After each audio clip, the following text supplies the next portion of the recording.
Pero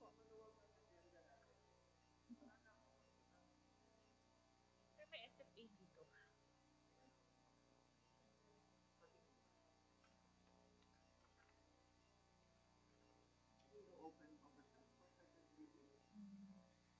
Pero yung rules, diba? Wala na.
Resume lang.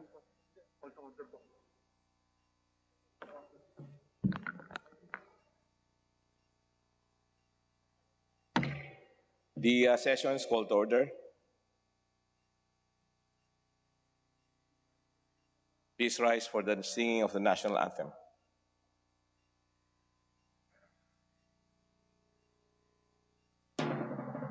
Bayang magiliw, perlas ng silanganan, alam ng puso, sa titik mo'y buhay. Lupang hinirang, tuyak ka ng magiting, sa manlulupit, di ka masisingil. Sa dagat at bundok, sa simoy at sa langit mong baka, may nilang ang tula at awit sa paglayang minamahal. Ang kisap ng watawat mo'y tagumpay na nagdidinig. Ang bituin at araw niya kailanman ay magdidilig. Lupa ng araw ng warahangin mong sinta, buhay ay langit sa ating ko. Aming ligaya dapat may mga aking magmamatay ng dahil sa'yo.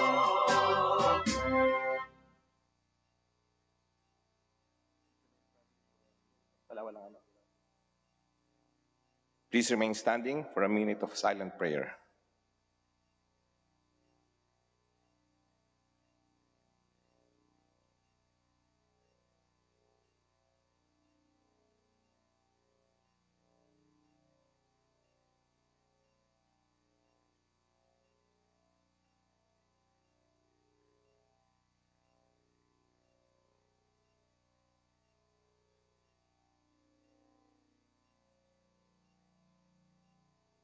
Thank you. Majority Leader. Mr. Speaker, I move that we call the roll of members. The Secretary General is hereby directed to call the roll of members. Roll call of members, Honorable Representatives, Abante, Abaya, Abellanosa, Abu, Abueg Saldivar, Abunda, Acosta, Acosta Alba, Adyong, Advincula, Agabas, Agaraw, Aglipay, Aguinaldo, Albano, Almario, Alonte, Alvarez Franz, Alvarez Genaro, Alvarez Pantaleon, Amante Matba, Amatong, Angara, Aragones, Arbison, Arenas, Arroyo, Atienza, Omentado, Babasa, Bagatsing, Balindong, Banyas Nograles, Barba, Barbers, Baronda, Barzaga, Baskug, Bautista, Bautista Bandigan, Belmonte, Benitez, Bernos, Biazon, Billones,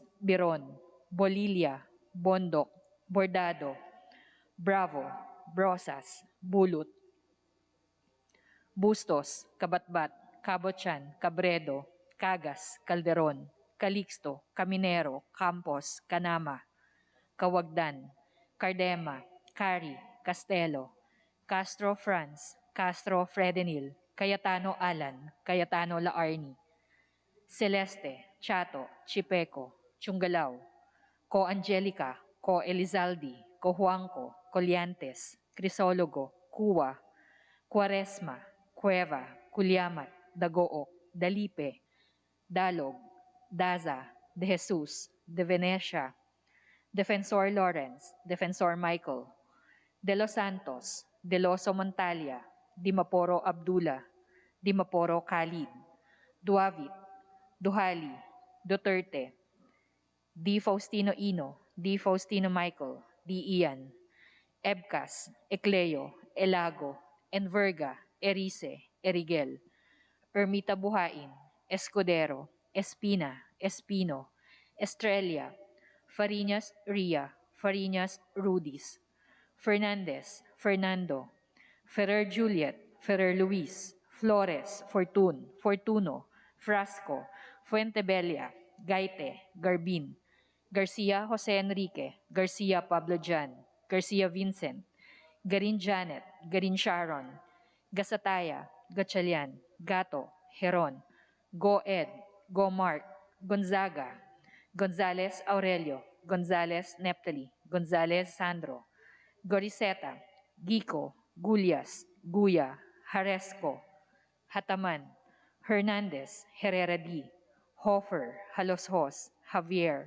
Jimenez, Ko Elisa, Ko Wilton, Konghun, Labad-Labad, Lacson, Lacson Noel, Lagman, Lagon, Lara, Lazatin, Liatchon, Legarda, Lim, Lim Kaichong, Lopez, Loyola, Lusotan, Macapagal Arroyo, Maceda, Madrona, Malapitan, Mangawang, Mangudadatu, Marcoleta, Mariano Hernandez, Marinho, Marquez, Martinez, Matba, Matugas, Mendoza, Momo, Natividad Naganio, Nava, Nieto, Noel, Nograles Jericho, Nograles Fidel, Nolasco, Nunez Malaniaon, Uwaminal, Olivares, Ong Jose, Ong Ronnie, Ordanes, Ortega, Uwano Dizon, Pacquiao Alberto, Pacquiao Rogelio, Padiernos, Paduano, Palma, Pancho, Panotes,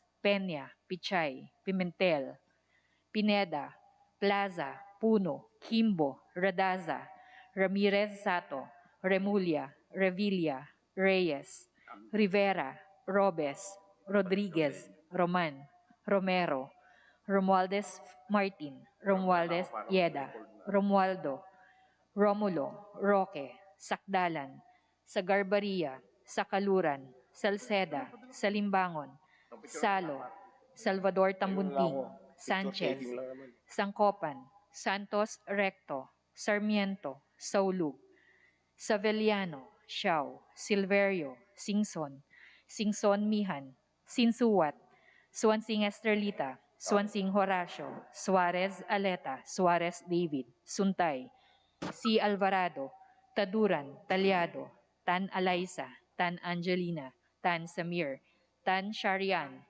Tan Sherny, Tejada, Teves Arnolfo, Teves Jose, Tiangco, Tolentino, Torres Gomez, Tulfo, Tupas, Chutor, T. Alan, T. Diego, Umali Alfonso, Umali Victoria, Unabia, Ungab, Uy Juliet, Uy Orlando, Valeriano, Valmayor, Vargas, Vargas Alfonso, Velasco, Veloso, Vergara, Villa, Villafuerte, Villanueva Eduardo, Villanueva Noel, Villar, Villaraza Suarez, Villarica, Fiolago, Yap Eric, Yap Victor, Yu, Zamora Ronaldo, Zamora Waikurat, Zarate Zubiri.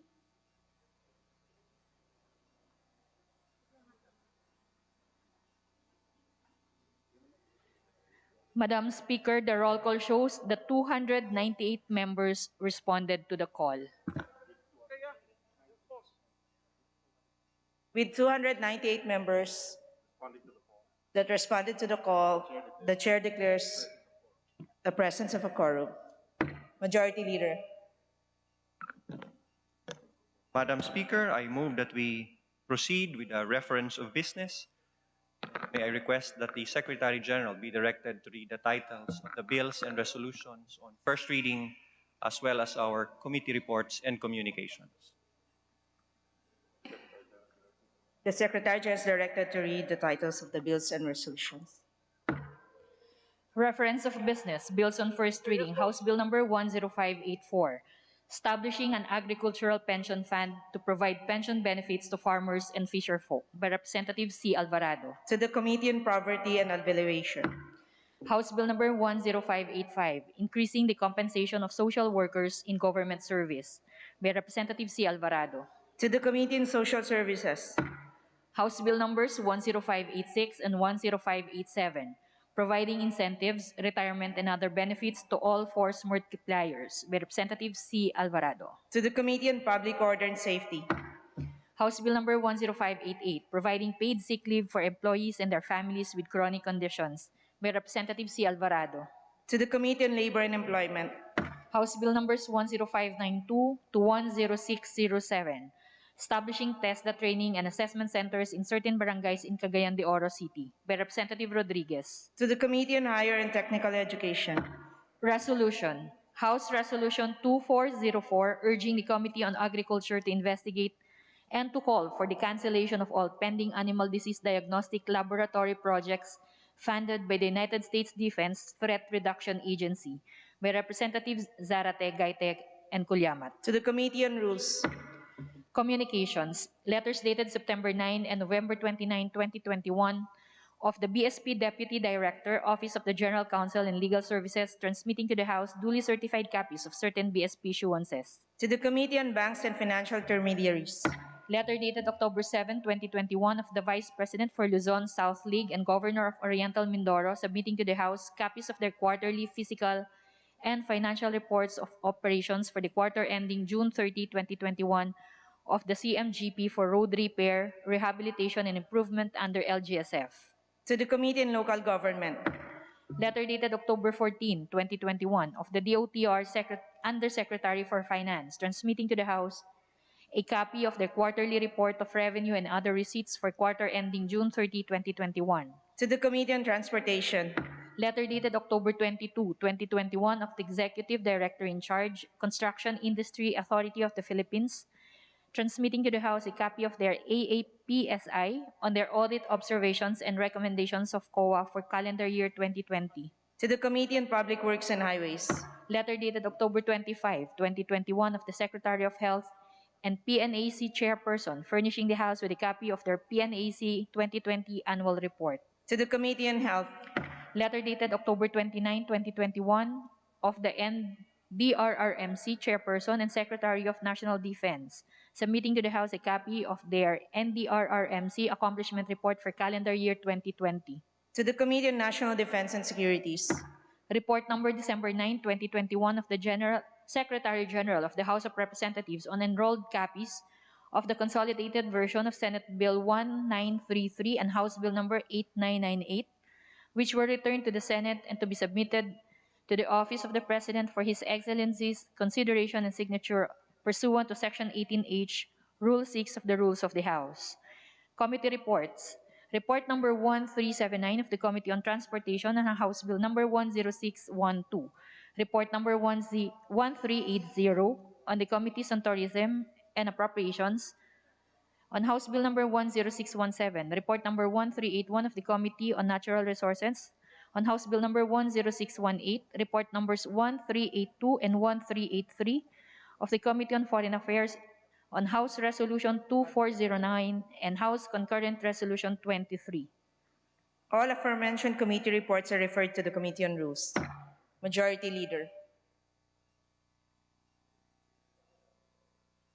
Madam Speaker, with leave of the House, I move that we open the privilege hour. Is there any objection? The chair is none. The privilege hour is now open. Majority Leader. Madam Speaker, first to avail of our privilege hour, I move that we recognize the Honorable Manuel F. Zubiri of the 3rd District of Bukidnon for his privilege speech. The Honorable Manuel Zubiri is recognized. Good afternoon, my dear Speaker, my dear colleagues. Good afternoon to all our beloved Filipinos out there. As we are nearing the end of 2021, with still so many uncertainties hounding us, let us put the glimmer of hope in our hearts and minds that 2022 will be the year of success and progress for our people. Let us look forward to our bayanihan spirit of helping one another to achieve the goal of having a stronger and more progressive Philippines 2022. Let us start now by making those who need it the most feel that they are part of a country that truly cares for them.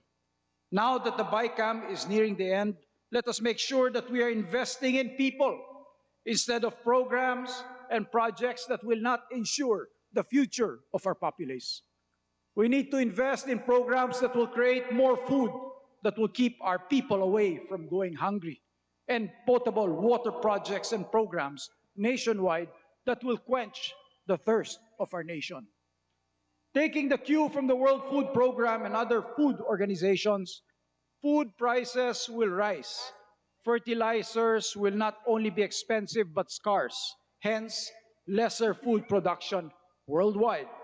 We need to be steps ahead of the pack, Mr. Speaker or Madam Speaker. I pray and hope that this will be our country's thrust this 2022. In the meantime, Madam Speaker, let us give our poor brothers and sisters the happiness that they deserve. Share what you have to those who have none this Christmas season. Let them have their Noche Buena too, because they deserve it, Madam Speaker. Why wait for 2022? Let the true meaning of Christmas shine in our hearts by sending a clear message to our less fortunate brothers and sisters that our love for God will show in our deeds and actions for them.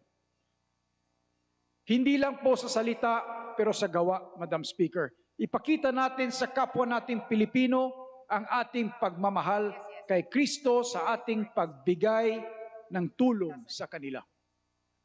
Pandemya o hindi, ipakita po natin ang ating pagka-Pilipino at ang ating pagkamalasakit na sila din ay may karapatang ipagdiwang ang Pasko.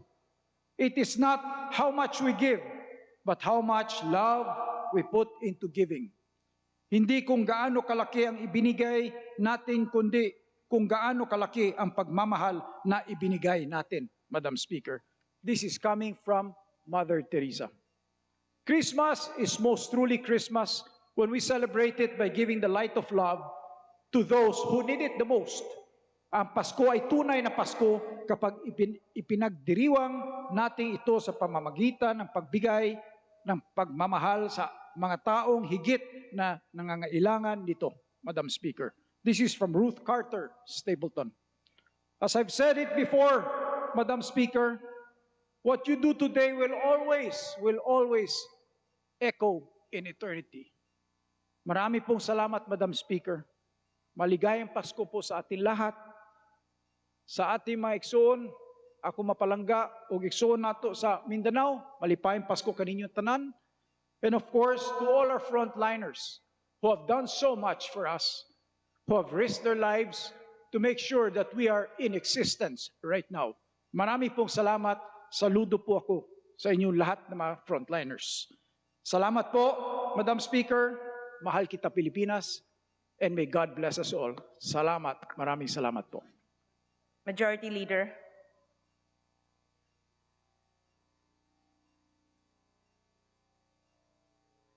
Madam Speaker, I respectfully request that this representation be recognized to interpolate the Honorable Zubiri.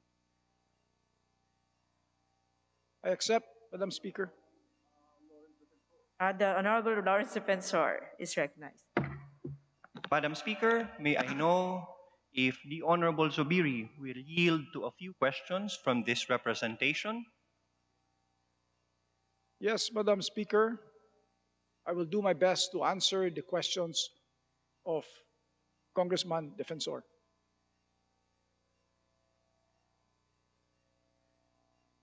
Thank you so much. Madam Speaker, we have been talking about food security. It all boils down to agriculture when it comes to the Philippines. We are a country dependent on our agricultural production for our food security. Pwede ko po bang malaman, Madam Speaker, ano po ang budget for 2021 at gaano po kalaki ang itinaas ng budget ng Department of Agriculture para sa proposed 2022 national budget? Madam Speaker, I don't have the exact figures, Madam Speaker. Ang alam ko po na kulang po yung budget ng DA ngayon. Nabawasan pa ata po yung mga ibang programa nila, kaya humihingi po ako ng tulong. Kasi ngayon, patapos na po yung Bicam, baka sakali matulungan po natin yung DA kasi importante po ito sa 2022. I agree completely, Madam Speaker.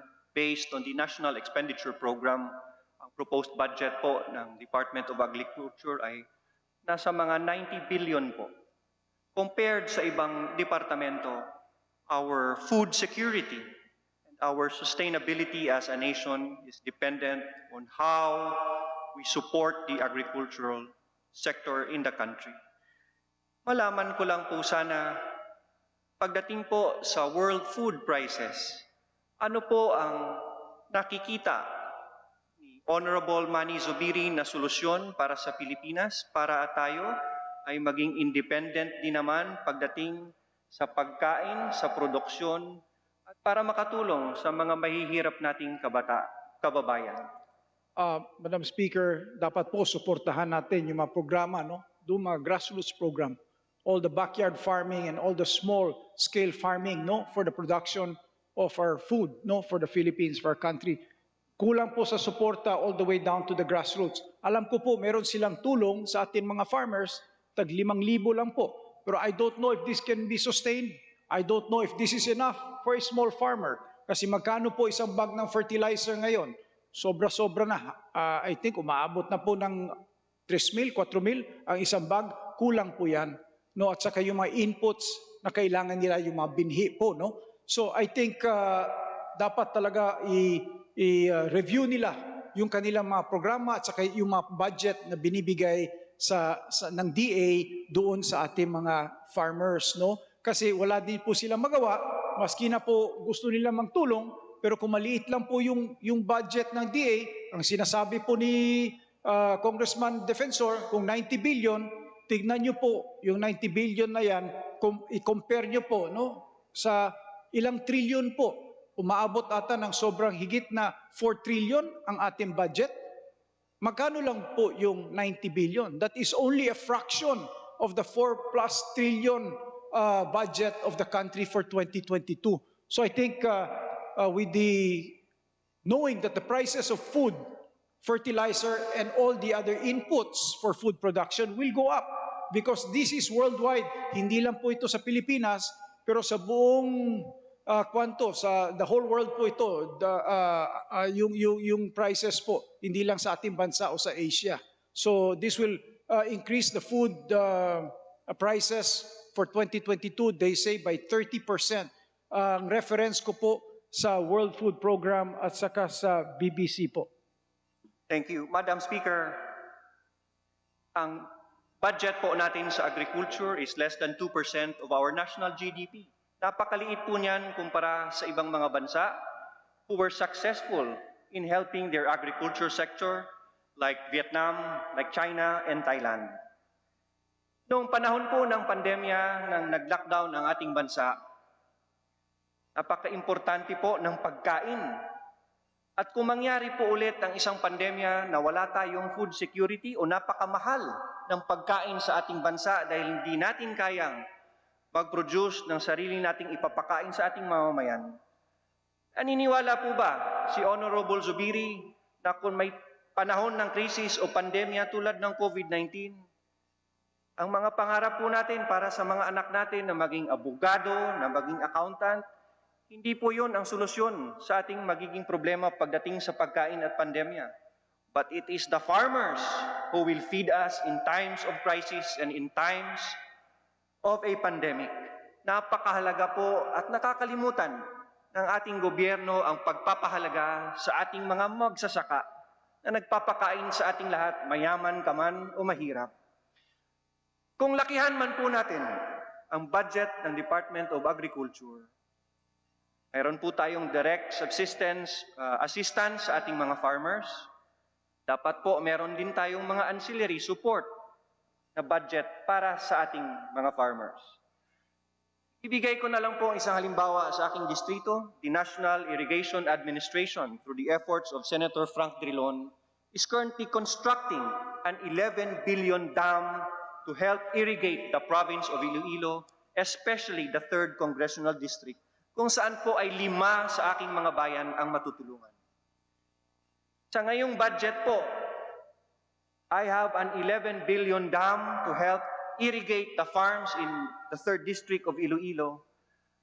Kailangan din po sana ng access roads para sa mga farms at sa mga kabukiran ng aking distrito. Pero alam niyo po kung ano ang budget pagdating sa access sa mga farm-to-market roads? Iisa lang po ang farm-to-market road.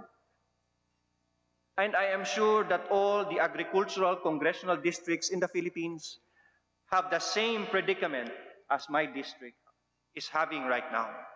Naniniwala po ba kayo na hindi lang po budget ng Department of Agriculture para sa production but also support services to encourage farmers to give access to farms para ang paglipat ng kanilang mga produkto ay napapadali mula sa bundok, mula sa bukid, papunta sa ating mga merkado.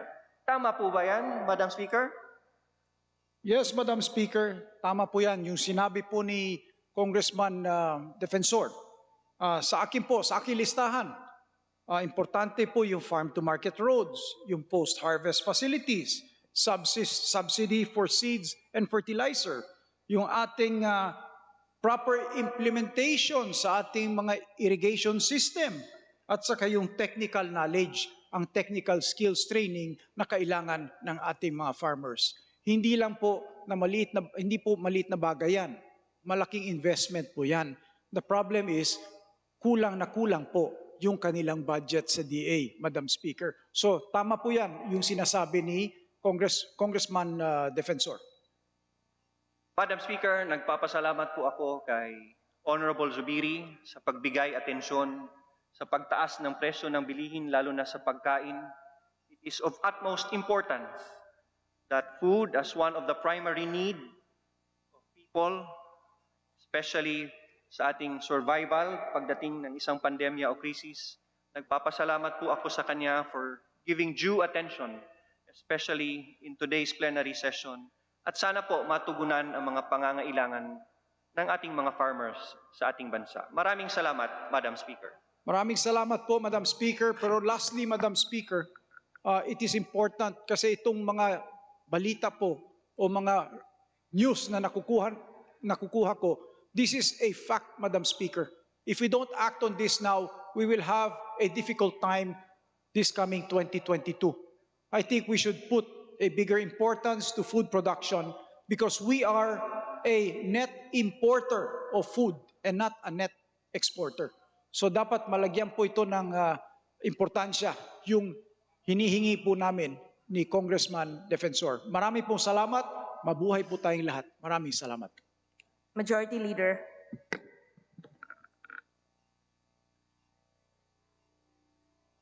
Madam Speaker, I respectfully move that we recognize the Honorable Arlene Brosas of Gabriela Party List for her interpellation.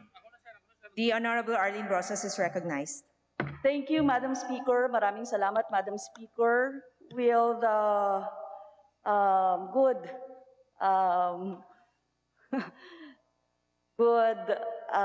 colleague from Bukidnon yield to a few questions, Madam Speaker? Yes, Madam Speaker, I will do my best to answer the questions of our honorable Congresswoman.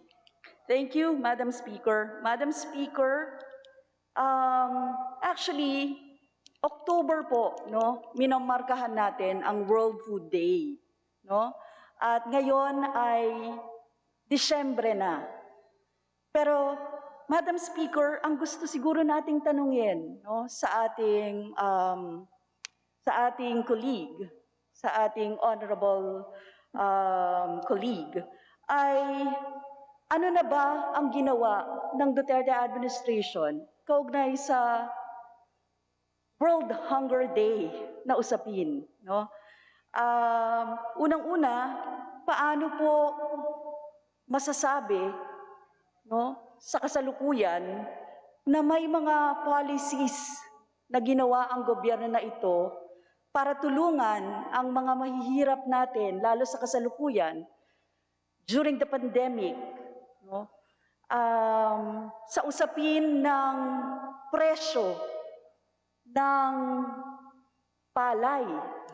Samantala, ang malinaw na malinaw po sa atin ay hindi naman ni-repeal ang rice liberalization law na siyang hinihiling ng mga magsasaka na mangyari. Bagkus, ngayon, hindi lang po rice ang liberalized, kundi pati ang iba pang mga agricultural products. Tama po ba, Madam Speaker? At sa ating honorable colleague? Yes, Madam Speaker. Actually, tama po yan. Pero doon po sa amin sa Bukidnon, hindi ko po pwede masabi na wala silang ginawa. Kasi meron naman po sila nabigay doon yung subsidy na I think 5,000 per farmer, post-harvest facilities, nagbigay din po sila mga equipment no sa ating mga farmers. With regards to the prices of ang mga rice at saka yung mga ibang grain products at saka meat products na ini-import po natin, yun po yung ating problema. Kasi medyo kulang po yung ating supply, umaakyat yung presyo, ang sabi po nila na mas maganda mag-import muna tayo. Pero hindi po yan matatapos hanggat may food security o food secure yung ating Pilipinas. Kung hindi tayo mag-i-increase ng budget at tulungan yung ating mga farmers, we will continue to be a net importer of food. So itong magiging problema natin every year, taon-taon. So dapat mabigyan po natin yung pansin na yan. Ngayon na yung 4 trillion, above 4 trillion na budget, importante may panahon pa, ilang araw pa. Ang balita daw baka hanggang Biyernes yung ating BICAM, baka sakali pwede pang dagdagan yung budget ng Department of Agriculture, Madam Speaker. Pero yung sa detalye, doon sa mga importation of rice at saka yung mga ibang produkto, wala po ako niyan right now. Pero yan po yung ipinaglalaban ko na kung pwede, ba't pa tayo mag-i-import kung pwede naman tayo mag-supply sa ating mga kababayan.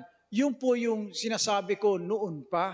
So talagang kailangan bigyan po natin ng pansin at saka importansya yung ating mga farmers sa Pilipinas po. Kasi kung hindi, this will continue to be a vicious cycle of importation year in, year out, Madam Speaker. Yes, thank you, Madam Speaker. Kasi po, tama po yung sinabi ng ating Honorable Representative from Bukidnon, na yung kailangan talagang aksyonan, immediate na aksyon. Pero matanong ko po, nag-price freeze po ba sa kasalukuyan? May price freeze po ba tayo sa kasalukuyan? Wala po. Wala. May 5,000 kayong sinasabi na ibinigay sa mga magsasaka, bilang suporta, subsidyo. Pero magkano po ba yung request ng mga magsasaka natin sa katunayan? Medyo sa totoo lang, Madam Speaker, it is a small amount. This is probably not even 1 bag of fertilizer at saka isang bag of seeds po, medyo kulang talaga. Kaya humihingi po ako ng tulong para sa ating magsasaka kasi hindi po naman lahat ang kaya mabigyan, pero importante yung may mga areas po na makatulong sa kapwa Pilipino, mga farmers, dapat talagang bigyan ng pansin po kasi yung 5,000 medyo kulang pa po. Pero kung dagdagan natin yung budget ng DA, baka lumaki pa po yung kanilang subsidy. So importante yung subsidy na eksakto. Importante yung subsidy na hindi lang pang subsidy lamang, pero yung talagang subsidy na makabigay po ng talagang eksakto na food production para sa ating bansa. Madam Speaker. Yes, salamat po sa pagsabi nun. We really need concrete solutions to the chronic crisis. Kasi po, lalong-lalo na sa food and agriculture sector. Sabi natin, gusto natin may self-sufficiency, may self-reliance, pero yung nakikita natin, walang price freeze, kulang yung subsidyo para sa magsasaka, 5,000 lang ang kahilingan ng mga magsasaka, kahit man lang 15,000 para sila ay makaagapay. Sinasabi nila, kailangan nilang ng local support para sa production at hindi import liberalization ng mga agricultural products tulad ng rice, fish, vegetables, and pork. Malinaw po yung panawagan nila eh. Pero parang deaf ears, It is falling on deaf ears. So, sinasabi po natin, tama, dagdagan yung pondo, pero kailangan umabot hanggang sa magsasaka. Yung magsasaka po kasi yung mga local producers yung mahalaga eh. Pag hindi po yun umaabot doon, yung chronic crisis na sinasabi natin, paulit-ulit tayo. 'Di ba? Madam Speaker, kaya sa ngayon po, matanong ko po kayo, magkano ba yung palay ngayon pag binibili sa mga local producers? Medyo ngayon, Madam Speaker, medyo umaakyat siya ngayon, no? Kasi syempre, it's the season. Pero sometimes, kung food production, pag panahon ng pang-harvest, medyo bumababa po yung kanilang, yung presyo ng palay at saka yung mga mais, no? Ang problema po natin, actually, Madam Speaker, yung post-harvest facilities, medyo kulang po. Dapat, that's why I proposed, gumawa po ako ng isang House bill po na tungkol sa district grain centers for all countries, for all provinces, in all districts, malagyan no, ng mga district grain centrals. Pero wala pong budget doon, wala pa pong budget. Kung mabigyan po pansin yung mga post-harvest facilities at saka yung kailangan nila ng mga inputs para sa kanilang mga farms, sa palagay ko po, Madam Speaker, mas maganda po yung takbo ng ating agrikultura dito sa Pilipinas. Pero kung wala pong support na yan, o medyo kulang po yung support na yan, ay talagang mag-i-import at mag-i-import po tayo. Tama po yun. Yes. Yes, Madam Speaker, yung kinakaharap ngayon ng mga rice farmers natin, dahil depressed yung farm gate prices ng palay, o patuloy siyang bumababa, no? Depende sa kung saang lugar ngayon, ano po ito talagang mahirap, no, para sa mga magsasaka. Yung present range ng prices ay costly sa minimum wage earning families o sa mga mahihirap na consumer natin mismo. Kaya kapag nagkakaroon po ng lockdown, nagkakaroon ng job interruption, nagkakaroon ng mga losses ng sources of livelihood natin, talagang ang bigat-bigat nito, no? Lalong-lalo na sa mga local producers natin. Kailangan pong umaksyon, no, yung gobyerno sa failed agricultural productivity and even food on the table, no, na agenda. Kailangan pong magkaroon ng pagbabago sa sistema na ganito. Ang kailangan po natin, no, ay action para sa isang just, equitable, healthy, sustainable food system at hindi po sa global corporate food empire. Nakalin. So, ano pong sinasabi natin? Ang sinasabi po natin, dapat ma-attain ang self-sufficiency and food security ng ating bansa para sa benepisyo ng Filipino farmers at ng mga poor consumers natin. Yun lang po, Madam Speaker. Maraming salamat. Maraming salamat sa ating sponsor. Maraming salamat, Madam Speaker. Of course, yes, my dear colleague. And definitely, Madam Speaker, I've been clamoring for that. Matagal na po, hinihingi ko yung budget ng DA dapat iakyat. Yung FMR roads, yung farm-to-market roads na very important, importante masyado po yun, hindi dapat nila tinanggal sa budget o tinanggalan yung budget ng ewan ko ilang porsyento. So hinihingi ko po kung pwede, Madam Speaker, there's still time. I will wait until the last second and the last minute to plead to our dear BICAM officers in the Senate right now, to the leaders of the House and the Senate, to please look at the indicators worldwide. It is not going for us, Madam Speaker, kasi sigurado po aakyat yung presyo, kasi umaakyat na po yung presyo ngayon ng mga gamit at saka ng pagkain ngayon as we speak, Madam Speaker. Mas lalo na po sa 2022. So there's still time. Hopefully there's today, tomorrow, Thursday and Friday. So hopefully pwede pa nilang maaksyonan at mabigyan pansin po yung budget ng Department of Agriculture. And of course, the proper implementation of the budget of the DA is key to the success of our country having a food-secure Philippines. Marami pong salamat, Madam Speaker. God bless us all. Thank you. Majority Leader. Madam Speaker, I move that the privileged speech of the Honorable Manny Zubiri of the 3rd District of Bukidnon and the interpolations of Honorable Noy Defensor and Honorable Arlene Brosas be directed to the Committee on Rules for its appropriate actions. I so move, Madam Speaker. Is there any objection? The chair hears none. The motion is approved. Majority Leader. Madam Speaker, I move that we recognize Honorable Sara Ilago of Kabataan Party List for her privileged speech. I so move, Madam Speaker. The Honorable Sara Ilago is recognized. Maraming salamat, Madam Speaker.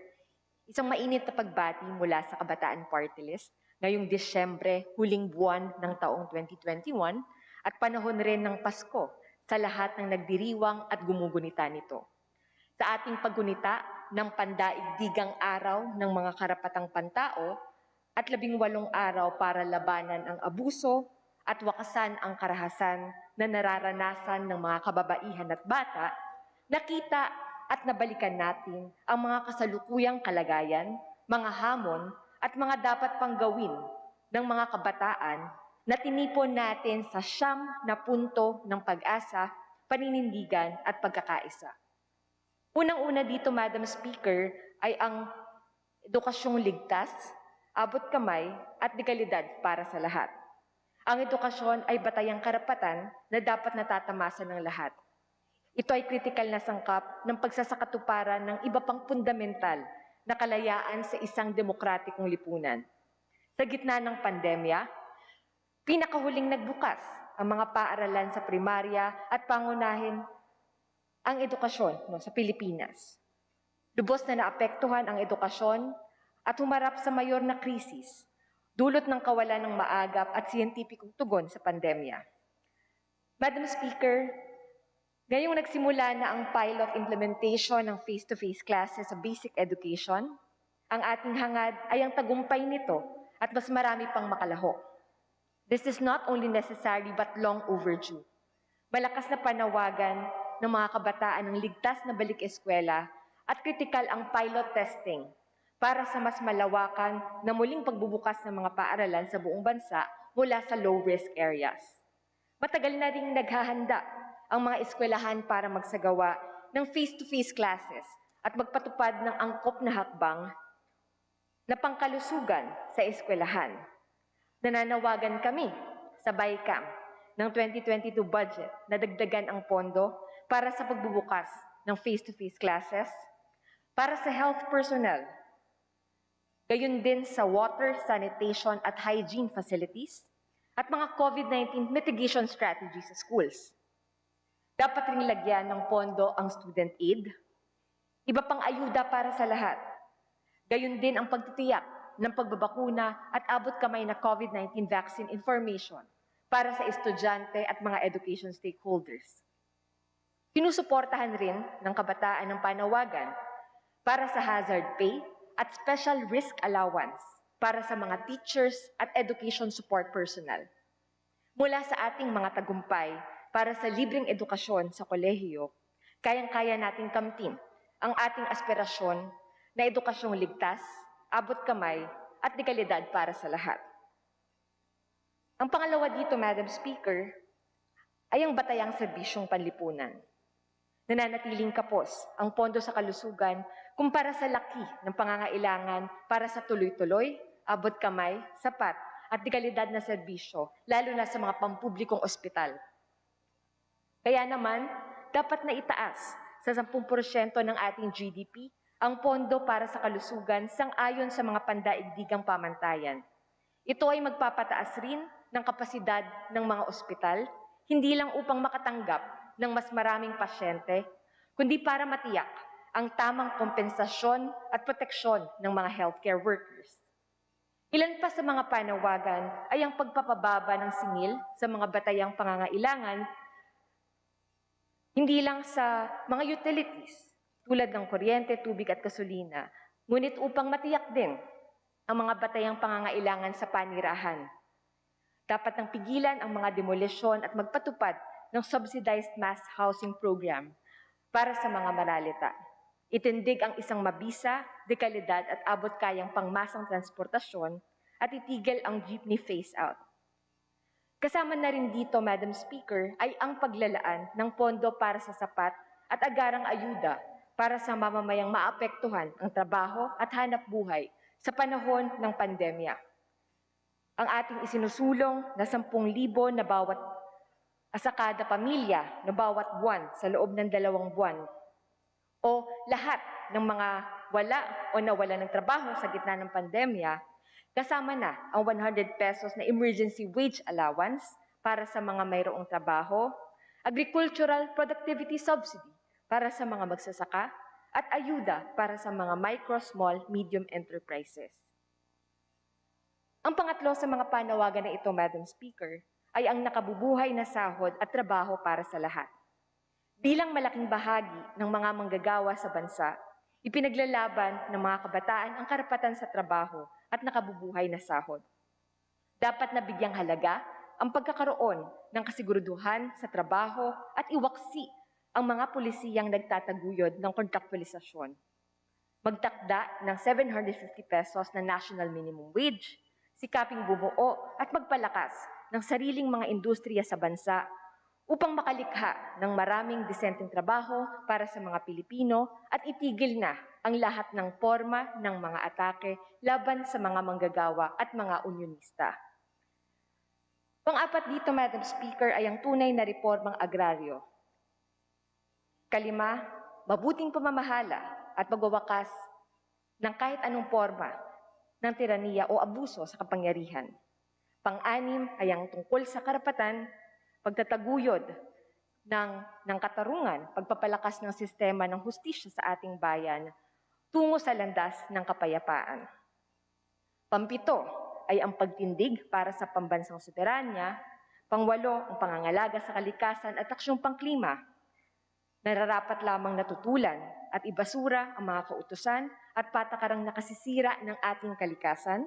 Pagtibayin ang mga pulisiyang magwawakas sa pandarambong ng likas na yaman ng ating bansa, lalong-lalo na ng mga malalaking negosyo at mga dayuhang kumpanya.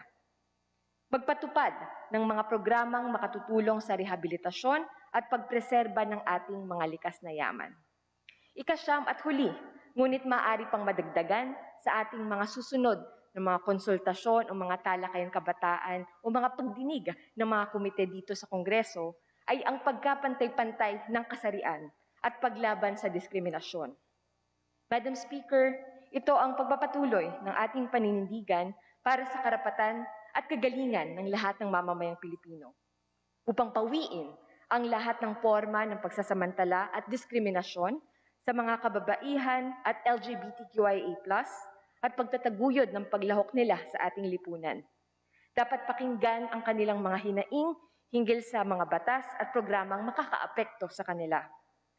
Sa ating siyam na panawagan ng mga ito, sa panahon ng Kapaskuhan na nagdadala ng pag-asa sa marami nating kababayan, wag na wag rin nating kaligtaan ang kabuluhan nito sa pagmamahal sa kapwa at komunidad, gayon din ang halaga ng pagbibigayan, ng pakikiisa, at pati na rin ang tulungan para idagdag ang ating boses para sa mas marami pang sektor na naghahangad, nagsasalita, nagpapahayag at kumikilos para sa makabuluhan at makabayang pagbabago. Ito lamang ang ating siyam na panawagan sa Kapaskuhan, hindi lang po pang Yuletide season, no, kundi sa mga susunod pa na mga taon, hindi lang para sa mga kabataan ngayon, kundi para sa mga susunod na henerasyon. Maraming salamat, Madam Speaker. Majority Leader. Madam Speaker, there being no member to interpolate the Honorable Ilago, I move that we refer her speech to the Committee on Rules for appropriate action. Is there any objection? The chair hears none. The motion is approved. Madam Speaker, there being no other member to avail of our privilege R, I move that we terminate the privilege R. Is there any objection?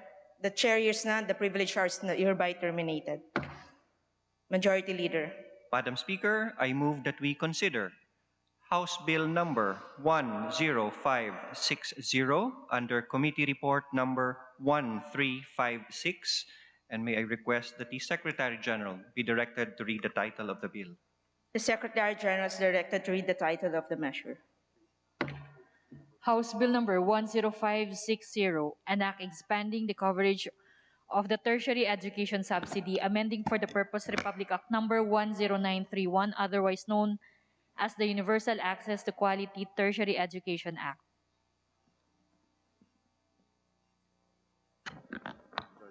Majority Leader. Madam Speaker, I move that we open the period of sponsorship and debate for House Bill number 10560. Is there any objection? The chair hears none. The motion is approved. Madam Speaker, I move that we recognize the Honorable Nina Taduran of ACT-CIS Party List to sponsor House Bill number 10560. The Honorable Nina Taduran is recognized. Maraming salamat, Madam Speaker. Madam Speaker, I move that the explanatory note of House Bill number 10560 be adopted as the sponsorship speech. I so move, Madam Speaker. Majority Leader. Madam Speaker, we join the honorable sponsor and move that the sponsorship speech, the explanatory note be adopted as the sponsorship speech. Is there any objection? The chair hears none. The motion is approved.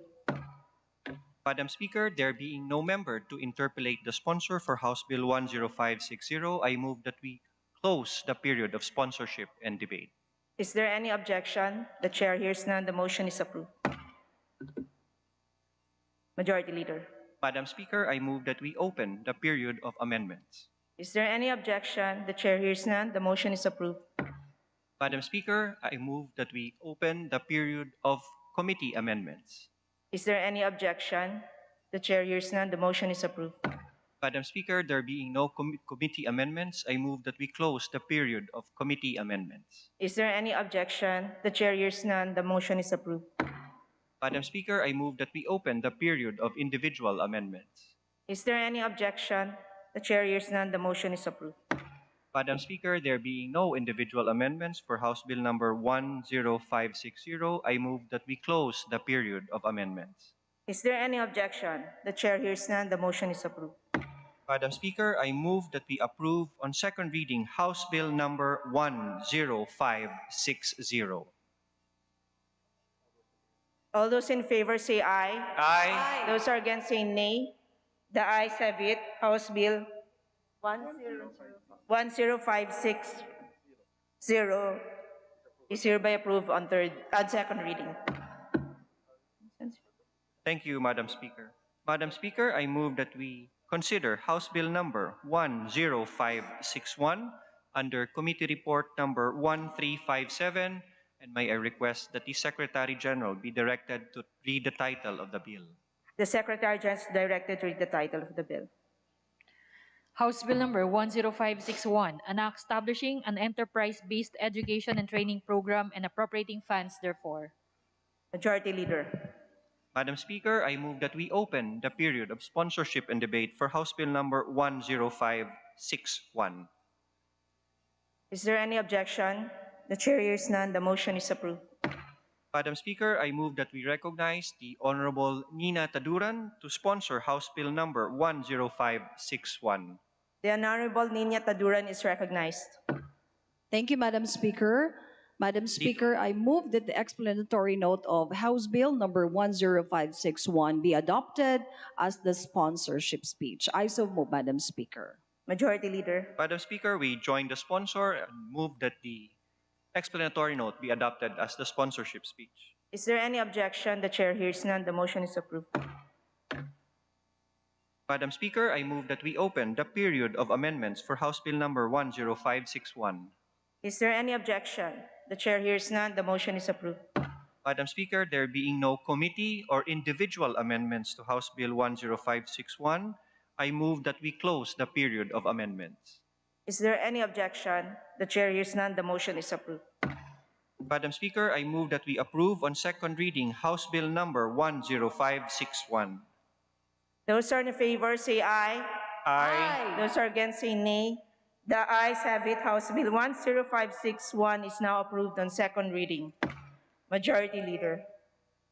Madam Speaker, I move that we consider House Bill 10569 under Committee Report 1361, and may I request the Secretary General be directed to read the title of the bill. The Secretary is directed to read the title of the measure. House Bill number 10569, an act protecting the right of the people to freedom of religion in the Philippines, guaranteed under Section 5, Article 3 of the Constitution. Majority Leader. Madam Speaker, I move that we open the period of sponsorship and debate. Is there any objection? The chair is none. The motion is approved. Madam Speaker, I move that we recognize the Honorable Nina Taduran to sponsor House Bill 10569. Is the Honorable Nina Taduran is recognized. Thank you, Madam Speaker. Madam Speaker, I move that the explanatory note of House Bill number 10569 be adopted as the sponsorship speech. I so move, Madam Speaker. Is there any objection? Majority Leader. Madam Speaker, the majority joined the sponsor, and I move that we adopt the explanatory note be a sponsorship speech. Is there any objection? The chair hears none. The motion is approved. Majority Leader. Madam Speaker, I move that we close the period of sponsorship and debate. Is there any objection? The chair hears none. The motion is approved. Majority Leader. Madam Speaker, I move that we open the period of amendments. Is there any objection? The chair hears none. The motion is approved. Majority Leader. Madam Speaker, there being no member who wishes to introduce committee amendments nor individual amendments, I move that we close the period of amendments. Is there any objection? The chair hears none. The motion is approved. Majority Leader. Madam Speaker, I move that we vote on second reading House Bill 10569. Those are in favor say aye. Aye. Those are against say nay. The ayes have it. House Bill 10569 is approved on second reading. Majority Leader. Madam Speaker, I move that we consider House Bill 10576 under Committee Report 1367, and may I request the Secretary General be directed to read the title of the bill. The Secretary General is directed to read the title of the bill. House Bill number 10576, an act defining the rights and fundamental freedoms of human rights defenders, declaring state responsibilities and instituting effective mechanisms for the protection and promotion of these rights and freedoms. Majority Leader. Madam Speaker, I move that we open the period of sponsorship and debate. Is there any objection? The chair hears none. The motion is approved. Madam Speaker, I move that we recognize Honorable Nina Taduran to sponsor House Bill 10576. The Honorable Nina Taduran is recognized. Thank you, Madam Speaker. Madam Speaker, I move that the explanatory note of House Bill number 10576 be adopted as the sponsorship speech. I so move, Madam Speaker. Majority Leader. Madam Speaker, the majority joined the sponsor to adopt the explanatory note to be a sponsorship speech. Is there any objection? The chair hears none. The motion is approved. Majority Leader. Madam Speaker, I move that we close the period of sponsorship and debate. Is there any objection? The chair hears none. The motion is approved. Majority Leader. Madam Speaker, I move that we open the period of amendments. Is there any objection? The chair hears none. The motion is approved. Madam Majority Speaker, Leader. Madam Speaker, there being no other member wishes to introduce committee amendments nor individual amendments, I move that we close the period of amendments. Is there any objection? The chair hears none. The motion is approved. Majority Leader. Madam Speaker, I move that we vote on second reading House Bill 10576. I so move, Madam Speaker. Those who are in favor say aye. Aye. Those who are against say nay. The ayes have it. House Bill 10576 is now approved on second reading. Majority Leader. Madam Speaker, I move that we consider House Bill 10564 under Committee Report 1358, and may I request the Secretary General be directed to read the title of the bill. The Secretary General is directed to read the title of the bill. House Bill number 10564, an act authorizing the Community Environment and Natural Resources Office of the Department of Environment and Natural Resources to issue permits for the cutting, gathering, and utilization of naturally grown trees in privately owned lands. Majority Leader. Madam Speaker, I move that we open the sponsorship. Madam Speaker, I move that we withdraw my earlier motion. Is there any objection? The chair is none. The motion is approved. Madam Speaker, I move that we consider House Bill 10610 under Committee Report 1377. Session suspended.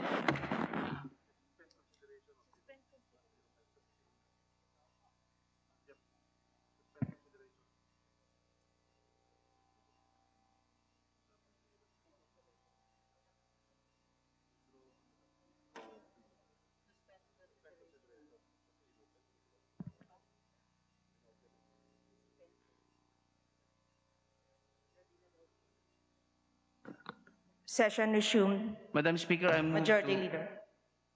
Madam Speaker, I move to withdraw my, suspend my consideration on House Bill 10564. Is there any objection? The chair hears none. The motion is approved.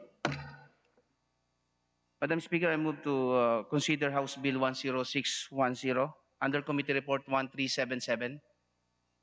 The Secretary General is directed to read the title of the measure. House Bill number 10610, an act fixing the validity period of the license to own, possess, registration, and permit to carry firearms outside of residence or place of business, amending for the purpose Sections 7 and 19 of Republic Act number 10591, otherwise known as the Comprehensive Firearms and Ammunition Regulation Act. Majority Leader. Madam Speaker, I move that we open the period of sponsorship and debate. I so move, Madam Speaker. Is there any objection? The chair is none. The motion is approved. Majority Leader. Madam Speaker, I move that we recognize Honorable Nina Taduran to sponsor House Bill 10610. The Honorable Nina Taduran is recognized. Maraming salamat, Madam Speaker. Madam Speaker, I move that the explanatory note of House Bill number 10610 be adopted as the sponsorship speech. I so move, Madam Speaker. Majority Leader. Madam Speaker, I move the majority joined the sponsor. I move that we adopt explanatory note to be sponsorship speech of House Bill 10610. Is there any objection? The chair hears none. The motion is approved. Majority Leader. Madam Speaker, there being no other member who wishes to interpolate the sponsor, I move that we close the period of sponsorship and debate. Is there any objection? The chair hears none. The motion is approved. Majority Leader. Madam Speaker, I move that we open the period of amendments. Is there any objection? The chair hears none. The motion is approved. Majority Leader. Madam Speaker, there being no other member who wishes to introduce committee amendments nor individual amendments, I move that we close the period of amendments. Is there any objection? The chair hears none. The motion is approved. Majority Leader. Madam Speaker, I move that we vote on second reading House Bill 10610. I so move, Madam Speaker. Those who are in favor say aye. Aye. Those who are against say nay. The ayes have it. House Bill 10610 is now approved on second reading. Majority Leader. Madam Speaker, I move that we consider House Bill 10582 under Committee Report 1372, and may I request the Secretary General be directed to read the title of the bill. I so move, Madam Speaker. The Secretary General is directed to read the title of the bill. House Bill number 10582, an act promoting rural financial inclusion and literacy. Majority Leader. Madam Speaker, I move that we recognize Honorable Nina Taduran to sponsor the House Bill 10582. The Honorable Nina Taduran is recognized.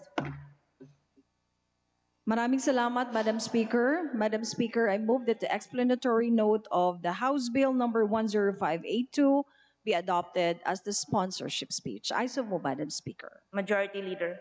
Madam Speaker, the majority joined the sponsor to adopt explanatory note to be a sponsorship speech. Is there any objection? The chair hears none. The motion is approved. Majority Leader. Madam Speaker, there being no other member who wishes to interpolate the sponsor, I move that we close the period of sponsorship and debate. Is there any objection? The chair hears none. The motion is approved. Majority Leader. Madam Speaker, I move that we open the period of amendments. Is there any objection? The chair hears none. The motion is approved. Majority Leader. Madam Speaker, there being no other member who wishes to introduce committee amendments nor individual amendments. I move that we close the period of amendments. Is there any objection? The chair hears none. The motion is approved. Majority Leader. Madam Speaker, I move that we vote on second reading House Bill 10582. Those who are in favor say aye. Aye. Those who are against say nay. The ayes have it. House Bill 10582 is now approved on second reading. Majority Leader. Madam Speaker, I move that we consider House Bill 10579 under Committee Report 1369. And may I request the Secretary General be directed to read the title of the bill. I so move, Madam Speaker. The Secretary General is directed to read the title of the bill. House Bill number 10579, an act strengthening the field offices of the Commission on Elections by upgrading and creating certain positions, amending for the purpose Section 53 of Batas Pambansa Bilang 881, otherwise known as the Omnibus Election Code as amended, and providing funds therefore. Majority Leader. Madam Speaker, I move that we open the period of sponsorship and debate. I so move, Madam Speaker. Is there any objection? The chair hears none. The motion is approved. Majority Leader. Madam Speaker, I move that we recognize Honorable Nina Taduran to sponsor House Bill 10579. The Honorable Nina Taduran is recognized. Thank you, Madam Speaker. Madam Speaker, I move that the explanatory note of House Bill number 10579 be adopted as the sponsorship speech. I so move, Madam Speaker. Majority Leader. Madam Speaker, the majority joined the sponsor to adopt explanatory note to be the sponsorship speech of House Bill 10579. I so move, Madam Speaker. Is there any objection? The chair hears none. The motion is approved. Majority Leader. Madam Speaker, there being no other member who wishes to interpolate the sponsor, I move that we close the period of sponsorship and debate. I so move, Madam Speaker. Is there any objection? The chair hears none. The motion is approved. Majority Leader. Madam Speaker, I move that we open the period of amendments. Is there any objection? The chair hears none. The motion is approved. Majority Leader. Madam Speaker, there being no other member who wishes to introduce committee amendments nor individual amendments, I move that we close the period of amendments. Is there any objection? The chair hears none. The motion is approved. Majority Leader. Madam Speaker, I move that we vote on second reading House Bill 10579. I so move, Madam Speaker. Those who are in favor say aye. Aye. Those who are against say nay. The ayes have it. House Bill 10579 is now approved on second reading. Majority Leader. Madam Speaker, I move that we consider House Bill 10568 under Committee Report 1360, and may I request the Secretary General be directed to read the title of the bill. The Secretary General is directed to read the title of the bill. Yes, boss. House Bill number 10568, an act increasing the discount rate and exempting from the value-added tax the monthly electric and water consumption granted to senior citizens, amending for the purpose Republic Act number 7432 as amended, otherwise known as the Expanded Senior Citizens Act of 2010. Majority Leader. Madam Speaker, I move that we open the period of sponsorship speech and debate. I Is so there move, Madam- any objection? The chair hears none. The motion is approved. Majority Leader. Madam Speaker, I move that we recognize Honorable Nina Taduran to sponsor House Bill 10568. The Honorable Nina Taduran is recognized. Maraming salamat, Madam Speaker. Madam Speaker, I move that the explanatory note of House Bill number 10568 be adopted as the sponsorship speech. I so move, Madam Speaker. Majority Leader. Madam Speaker, the majority joined the sponsor to adopt explanatory note to be sponsorship speech. Is there any objection? The chair hears none. The motion is approved. Majority Leader. Madam Speaker, I move that we close the period of sponsorship and debate.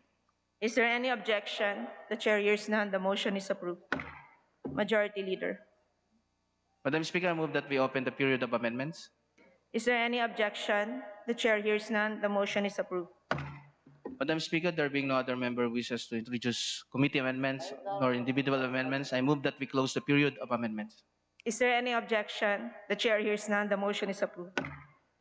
Majority Leader. Madam Speaker, I move that we approve on the second reading House Bill 10568. I so move, Madam Speaker.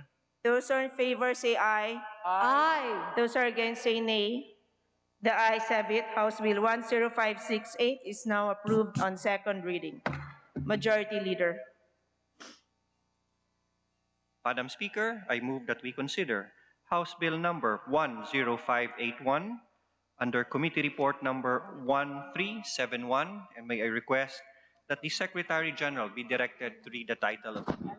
The Secretary General is directed to read the title of the bill. House Bill number 10581, an act providing for a new charter of the Land Bank of the Philippines. Majority Leader. Madam Speaker, I move that we open the period of sponsorship and debate for House Bill number 10581. Is there any objection? The chair hears none. The motion is approved. Madam Speaker, I move that we recognize the Honorable Juni Kua of the province of Quirino to sponsor House Bill number 10581. The Honorable Juni Kua is recognized.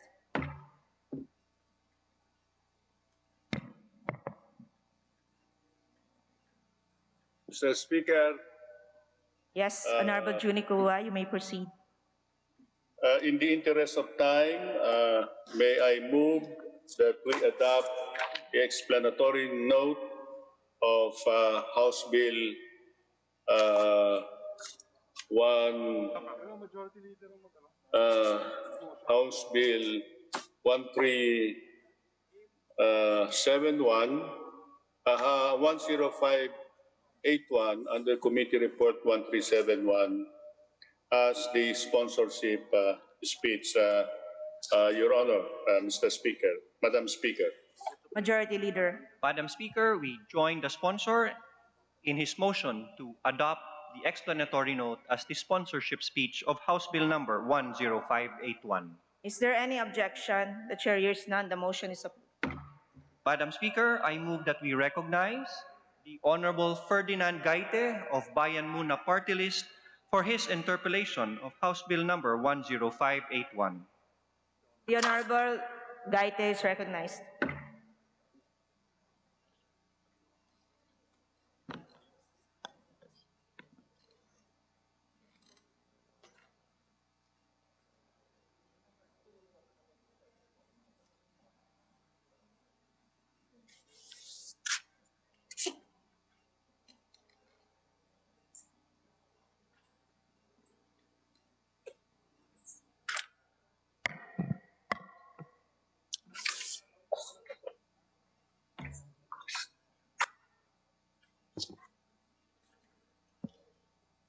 Thank you, Mr. Speaker. Thank you, Majority Floor Leader. Pahintulutan ba ng ating kagalang-galang na Chairman ng Committee on Banks and Financial Enterprises na makapag-post ng ilang questions hinggil sa pinapanukalang batas hinggil sa pagre-reorganisa ng Land Bank of the Philippines, Mr. Speaker, sa ating kagalang-galang na sponsor. Opo, isa po malaking karangalan na makipagpalitan ng kuro-kuro tungkol dito sa panukalang batas na bagong charter ng Land Bank of the Philippines. Maraming salamat po. Maaari bang magkaroon ng konting paglilinaw hinggil sa ano ba ang ninanais ng pinapanukalang batas na ito? Hinggil sa sinasabing pagpapalakas ng Land Bank of the Philippines or LBP. Ano ba mga salient provisions na naturang panukalang batas na sa tingin ng ating kagalang-galang na sponsor ay magpapalakas sa LBP, Mr. Speaker, sa ating kagalang-galang na Chairman ng Committee on Banks and Financial Enterprises, Juni Kua. Mr. Speaker, Your Honor, marami pong mga salient features na inilalagay po tayo dito sa panukalang batas. Unang-una po ay binibigyan po ng mandato ang bangko na mag-allocate ng 5% ng kanyang regular loan portfolio for socialized credit to qualified small farmers, fisher folks at mga ARBs for purposes of financing agricultural projects. And binibigyan din po natin ng poder ang bangko na mag-issue ng mga common and preferred shares at ito ay i-open sa participation ng private sector, but in no case shall it exceed 25%. So ito po ang isa pa rin at sinisimplify po natin ang mga proseso ng bangko. Ina-allow po natin ang bangko na mag-issue ng anumang bonds, debentures, securities, collaterals, and other evidences of indebtedness conditioned upon prior approval by the Secretary of Finance.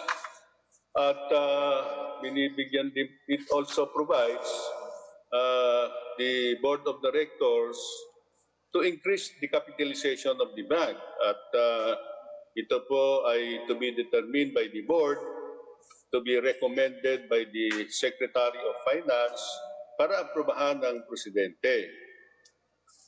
At ito po ay also provides that the bank's Board of Directors shall be composed of 11 members. Dinagdagan po natin ang membership ng board by including the NEDA Secretary at dinagdagan po natin ng isa pang representasyon sa private sector. At binibigyan po natin ng poder at responsibilidad ang Board of Directors, including the power to adopt and review its own organizational structure, staffing pattern, and qualification standards to reorganize, restructure, or realign the functions to ensure the accomplishment of the bank's mandates and strategic goal to adopt an early separation pay for its employees and provide incentives for those who will be separated from the service in addition to the benefits provided under existing law. Mandates the bank to be socially responsible and to act and operate as a good corporate citizen. At binibigyan din po natin ng poder ang land bank na yung kanyang mga non-performing assets and loans ay pwede niyang ibenta doon sa tinatawag nating financial institutions strategic transfer corporation para ma-monetize yung kanyang mga non-performing assets. So ito po ang ilan sa mahalagang salient features ng batas na idinagdag natin dito sa charter ng land bank. Bukod sa gumagawa tayo po ng isang hiwalay na batas or stand-alone law, instead of the bank charter be just a part of the Agrarian Reform Code. So yan po ang mga salient features ng ating panukalang batas. Mr. Speaker, Your Honor. Maraming salamat po, Mr. Speaker. Thank you sa ating kagalang-galang na sponsor, Junicua. Dito sa nabanggit niyo pong panukalang batas, but well before that, in terms of performance po, kasi nakita ko po sa inyong explanatory note that Land Bank has been compliant with the another law. Ito nga po yung Republic Act 10,000 or the the Agri-Agra law, which provides for a provision where its loanable amount must be at least 25% of its total lending portfolio be allocated total for agriculture, 10% for agricultural loans, 15% for agricultural loans, and 10% for the credit for ARBs or agriculture or agrarian reform beneficiaries. At relatively mataas ang kanilang compliance. Tama po ba yan, kagalang-galang na sponsor, Mr. Speaker? Tama po yan, Mr. Speaker, Madam Speaker, Your Honor. Ang Land Bank ay talaga pong fully compliant sa requirement ng Republic Act 10,000 na dito po sa batas na ito, inire-require na at least 15% ng kanyang total portfolio ay maipautang sa agricultural sector at yung 10% naman po ay mapunta sa mga ARPs. Tama po kayo, Madam Speaker, Your Honor. Maraming salamat po sa clarification na ito, Madam Speaker, Mr. Sponsor. At sabi nga sa inyong explanatory note, as of December 2020, Land Bank's compliance for the agricultural loan and the agrarian reform credit is 76.95%. Labis-labis nga dun sa 15%. For agrarian reform credit, 11.52%. So, mataas. Pero looking at the Agri-Agra law, hindi pala necessarily lahat yan ay direct compliance. There's also the alternative compliance. Would the good sponsor have an idea kung gaano kalaki ng bahagi ng compliance ng Land Bank ang direct at yung alternative compliance? Mr. Speaker, Madam Speaker, Mr. Sponsor. Mr. Speaker, Your Honor, napakaganda po ng inyong tanong. At sa katunayan po, I am not privy to that specific information as to how much of this compliance can be considered as direct and which ones are indirect. What I can do, Madam Speaker, Your Honor, is to secure this from the Land Bank and will send it to your office as soon as it is made available. But suffice it to say that I think in terms of direct compliance, I think they are sufficiently, they are sufficient.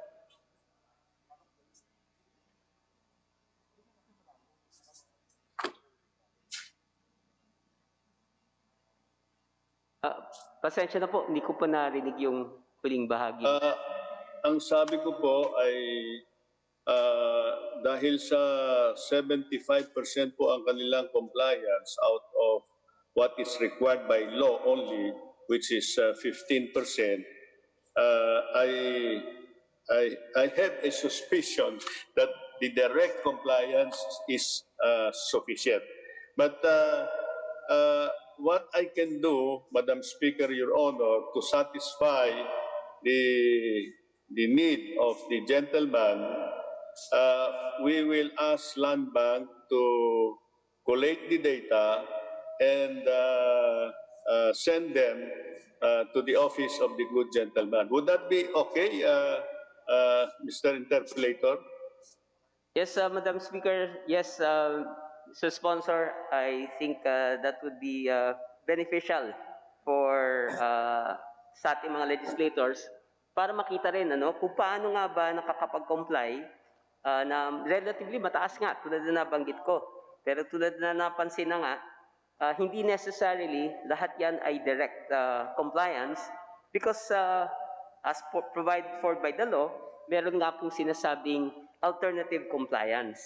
Kaya po concern ko po dito kasi just to cite the law itself, Supposedly, banks can comply with lending requirements through eligible securities such as investments in bonds issued by the DBP, Development Bank of the Philippines, and the LBP itself, Land Bank of the Philippines.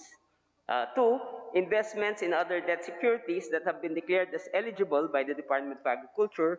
Three, paid subscription of shares of stocks, Kedan and Rural Credit Guarantee Corporation, or KEDANCOR, and the Philippine Crop Insurance Corporation, and other accredited rural financial institutions for preferred shares only. So, kaya ko po, nag-aalala po ako na ang taas ka ng compliance, pero gusto rin sana natin ay mas marami ang napupunta ang kanilang loan portfolio sa direct compliance dahil tulad na, as the term implies, direct meaning yung target beneficiaries of the program will benefit. Kasi dito, lumalabas nga po, alternative or indirect yung compliance. Kaya makakatulong po na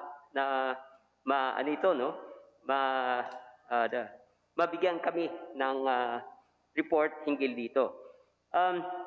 Kaya ko po rin natatanong ito dahil batay nga sa maraming pag-aaral, well, probably except for Land Bank, hindi ko alam sa iba pang banks, mababa ang compliance. Actually, based sa data, many banks were only compliant until 2015, after which marami ay hindi na compliant, whether using the direct or alternative forms of compliance. Kaya po, ang isa rin namin narinig, some of the banks would rather just pay the penalty for non-compliance than allocate their loan portfolio for reasons, I think, yung issue na risks and other concerns regarding the cost of lending to the beneficiaries, agricultural and other agrarian reform beneficiaries. So, Madam Speaker. Putol. Madam Speaker. Yes, the Honorable Junicua. Please proceed. Yeah, Madam Speaker, I just want to thank the good gentleman for his very accurate observation. And if the Madam Speaker would allow me to respond. May I, Madam Speaker? Yes, you may respond, Honorable Ju. Yeah, Madam Speaker, napaka-accurate po ng observation ni Congressman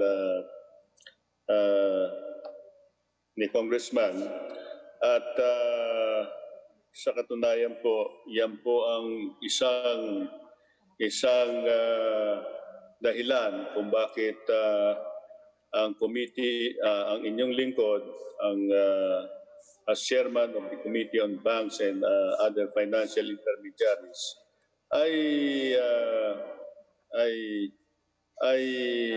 nagmungkahi na naipasa na natin dito sa House of Representatives na kasalukuyan ngayon ay nasa Senado, precisely to address those problems being encountered by other banks other than the Land Bank. Ang kagandahan kasi sa Land Bank, ang Land Bank ay more organized in terms of lending to the farmers. They have organized foundations, they have organized the farmers into cooperatives, and the cooperatives are the one borrowing from Land Bank, and therefore the delivery of credit to small farmers have been made easier that way. So kaya mataas ang compliance ng Land Bank. Unfortunately, yung karamihan ng mga private universal banks, mga malalaking bangko, ito po ang karamihan na hindi nakaka-comply. Yung mga rural banks, thrift banks, because they are geared towards lending to the rural folks, nakaka-comply po sila. Ang isang naging panukala po natin dito para makarating ang financing sa mga maliliit na magsasaka, ang minumungkahi natin ay mag-create ng special fund that will be contributed by the banks, by the banking industry into a pool at least 10 billion pesos every year to finance the organization of farmers into co-ops, training them, capacitating them to be able to borrow. So just like what Land Bank has been doing. So ito pong pag-oorganisa nito can be done by way of that fund. Supposed to be, ito pong trabaho na ito ay trabaho ng CDA. Unfortunately, wala pong kapera-pera ang CDA. Kaya dito po sa panukalang ito ay minamandato natin na ang industry ay mag-put up ng funds para magawa ito at makarating ang credit sa mga maliliit na magsasaka. So maraming salamat po sa inyong observation, Congressman Gaite. Salamat po, Mr. Sponsor. Thank you, Madam Speaker. Kaya rin po talagang natatanong ito dahil tama po yung observation nyo. Land Bank should be the premier financial institution na ayon nga sa kanyang original charter para tumulong sa ating mga magsasaka. At lalo na sa panahon ngayon, at kanina very succinctly explained by our naunang nag-privilege speech na nagbanggit na ang agrikultura ay isang napakahalagang bahagi ng ating ekonomiya.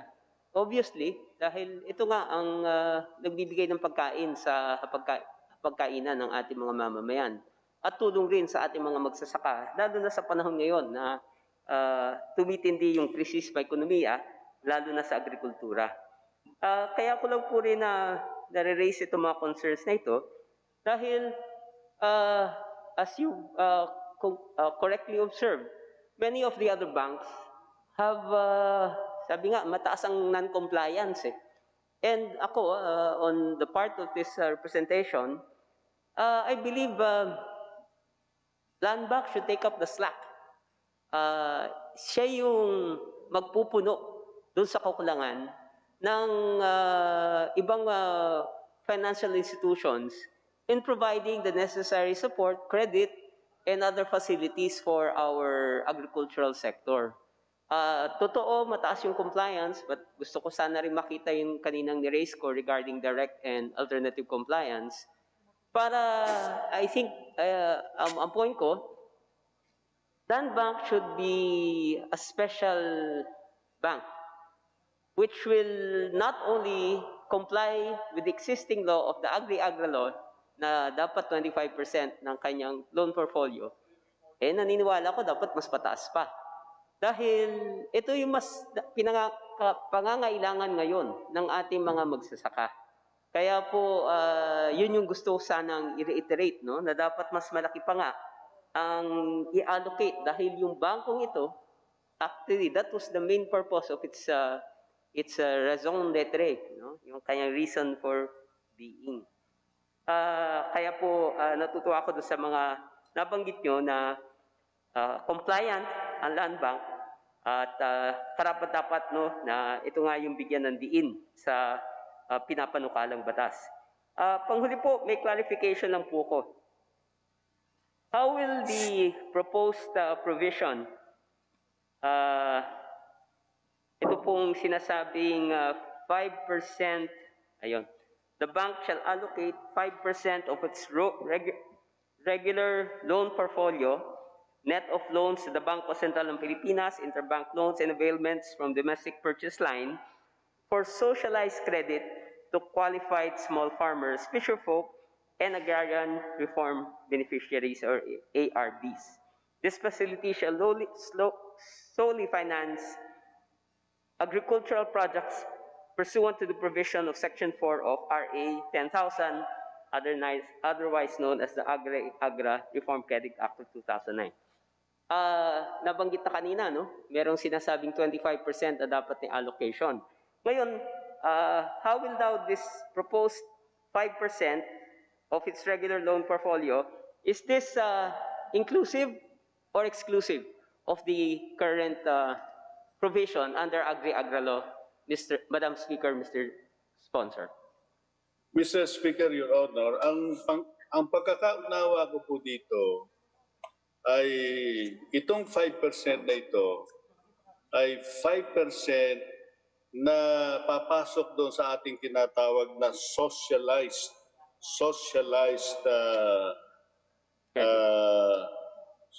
socialized credit. Socialized credit. Ang intindi ko po dito sa socialized credit, ito po ay programa para sa mga maliliit na magsasaka at mangingisda at ARPs na mas magaang at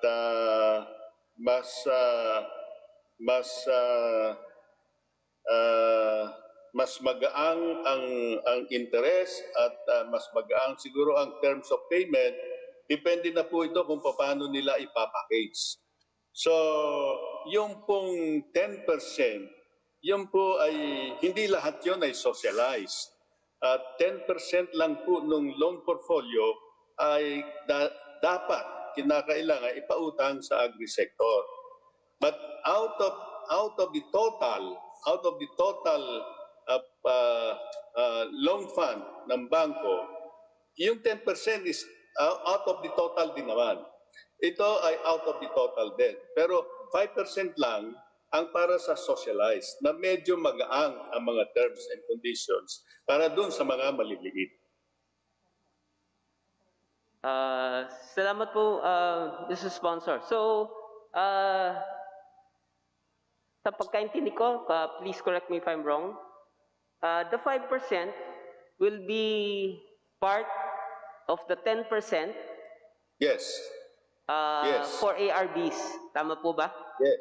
So, hinati lang natin. Tama po. Yung 15% for agricultural loans, then the 10% allocated for ARBs, hinati natin ngayon yung ARB, hinati ngayon natin yung 10% to 5%, 5%. Tama po? Yung hindi social, yung isang 5% will now be socialized credit to qualified small farmers, fisher folk, and agrarian reform beneficiaries, while the 5%, well, hindi na siya socialized. Tama po ba yan? Tama po. Only 5% of the total will be socialized. Salamat Although 10% of the total will be for agriculture, 15% for agriculture and 10% for ARBs. Salamat po sa clarification. Yes. So nakapaloob siya, kumbaga. Salamat po. Kasi kapag mas akala ko po sana madadagdagan yung 10% for ARBs. Akala ko magiging plus 5%. Dahil tulad na nabanggit ko kanina, as it is, dahil yung peculiarity nga ng land bank na as the name implies, land bank, siya yung pangunahing bangko na tutulong sana sa ating agrikultura. At talagang very noble and very important yung concern na yan. And tulad kanina nabanggit ko, I think specifically, land bank, more resources, dapat mas malaking bahagi ng kanilang loan portfolio ay dapat nga mapunta sa agrikultura. And the problems besetting the Agri-Agra law, ang pagkaintindi ko kahit sa ating Kongreso ay meron na ho tayong House Bill 6134, I understand, which also delves into financing, no? And it seeks to reform Republic Act 10,000. Pero naniniwala ko na talagang dapat pambigyan na mas malaking diin ang agrikultura, lalo sa panahon ngayon na ang ating mga magsasaka ay hikahos, despite the fact that they contribute to the production of food, poverty incidence in our agricultural sector, ang ating mga magsasaka, fisherfolk, farmers, ay pinakamataas.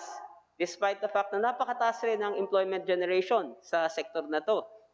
Even before the pandemic, remember in year 2000, of all industries which contributed a positive factor to the GNP was in the agricultural sector. Bagamat ngayon, medyo nag-suffer na rin for so many reasons. No? I think so many policies are not contributory to improving our agriculture. Yung trade liberalization, yung pagbababa ng taripa, yung rice ratification law, ano ito? I believe sa lukat ito sa interes ng ating magsasaka. So yun lang po, Madam Speaker, ito lang po, Mr. Sponsor, salamat po sa pag-clarify doon sa inyong pinapanukalang batas sa House Bill 10581. Thank you. Majority Leader. Thank you. Mr. Speaker, I move that we suspend consideration of House Bill number 10581. Hearing no objection, the motion is carried. Consideration of the measure is suspended. Majority Leader. Mr. Speaker, I move that we consider House Bill number 9541 under Committee Report number 1027. And may I request that the Secretary General be directed to read the title of the bill. With no objections, the motion is carried. Secretary General, kindly read the title of House Bill 9541. House Bill number 9541, an act providing for the registration, regulation, and operation of cooperative banks. Majority Floor Leader. Mr. Speaker, I move that we open the period of sponsorship and debate for House Bill number 9541. Hearing no objections, the motion is carried. Period of sponsorship and debate is open. Majority Floor Leader. Mr. Speaker, I move that we recognize the Honorable Junicua of the province of Quirino to sponsor House Bill number 9541. Our esteemed Chairman of the Committee on Banks and Financial Intermediaries, the Honorable Gentleman, the Honorable Junicua, is recognized. Speaker, thank you very much for this great opportunity. In the interest of time, I move that we adopt the explanatory note of House Bill 9541 as my sponsorship speech. Majority Floor Leader. Mr. Speaker, we join the sponsor in his motion to adopt the explanatory note as the sponsorship of House Bill number 9541. Are there any objections? Hearing none, the motion is carried. Explanatory note is adopted as the sponsorship speech. Majority Floor Leader. Mr. Speaker, I move that we recognize the Honorable Stella Kimbo of Marikina City for her interpellation. Our esteemed economist of the House, the lady from Marikina City, Madam Stella Luz Kimbo, is recognized. Thank you, Mr. Speaker. Will the good sponsor yield to some questions? It's my pleasure, Mr. Speaker, Your Honor, Salamat to po. respond. Mr. Speaker, I'd like to first ask the question, ano po ang layunin ng panukalang ito? Of course, in Section 2 of the bill, Declaration of Policy, there is mention that the intent is to encourage and assist in the establishment of cooperative banks in order to make credit facilities available and readily accessible on reasonable terms. So it would seem, Mr. Speaker, na ang layunin ay para dumami or ma-incentivize ang pagtatayo ng mga cooperative banks nang sa ganon ay maging mas accessible ang pautang, lalong-lalo na sa ating mga magsasaka at mga maliliit na negosyo. Can the good sponsor confirm that this is the purpose of the bill? Totoo po yan, Mr. Speaker, Your Honor.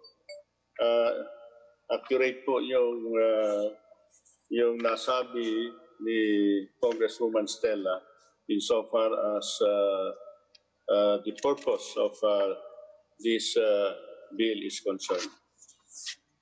And Mr. Speaker, sa ngayon naman po, there already exist cooperative banks. Tama po ba na as of December 31 of last year, there are 24 cooperative banks? Tama po ba yon, Mr. Speaker, Mr. Sponsor? Totoo po yan na ganyan po lang karami ang ating cooperative banks. Mas marami po yan dati at subalit marami pong nagsara at yan na lang ang naiwan.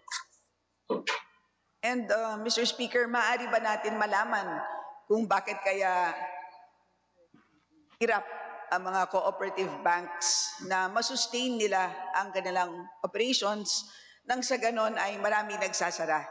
So it would be good, Mr. Speaker, to understand what the current situation is, what the current problems are, particularly in the regulatory setup na maaaring nagpapahirap sa buhay ng mga cooperative banks.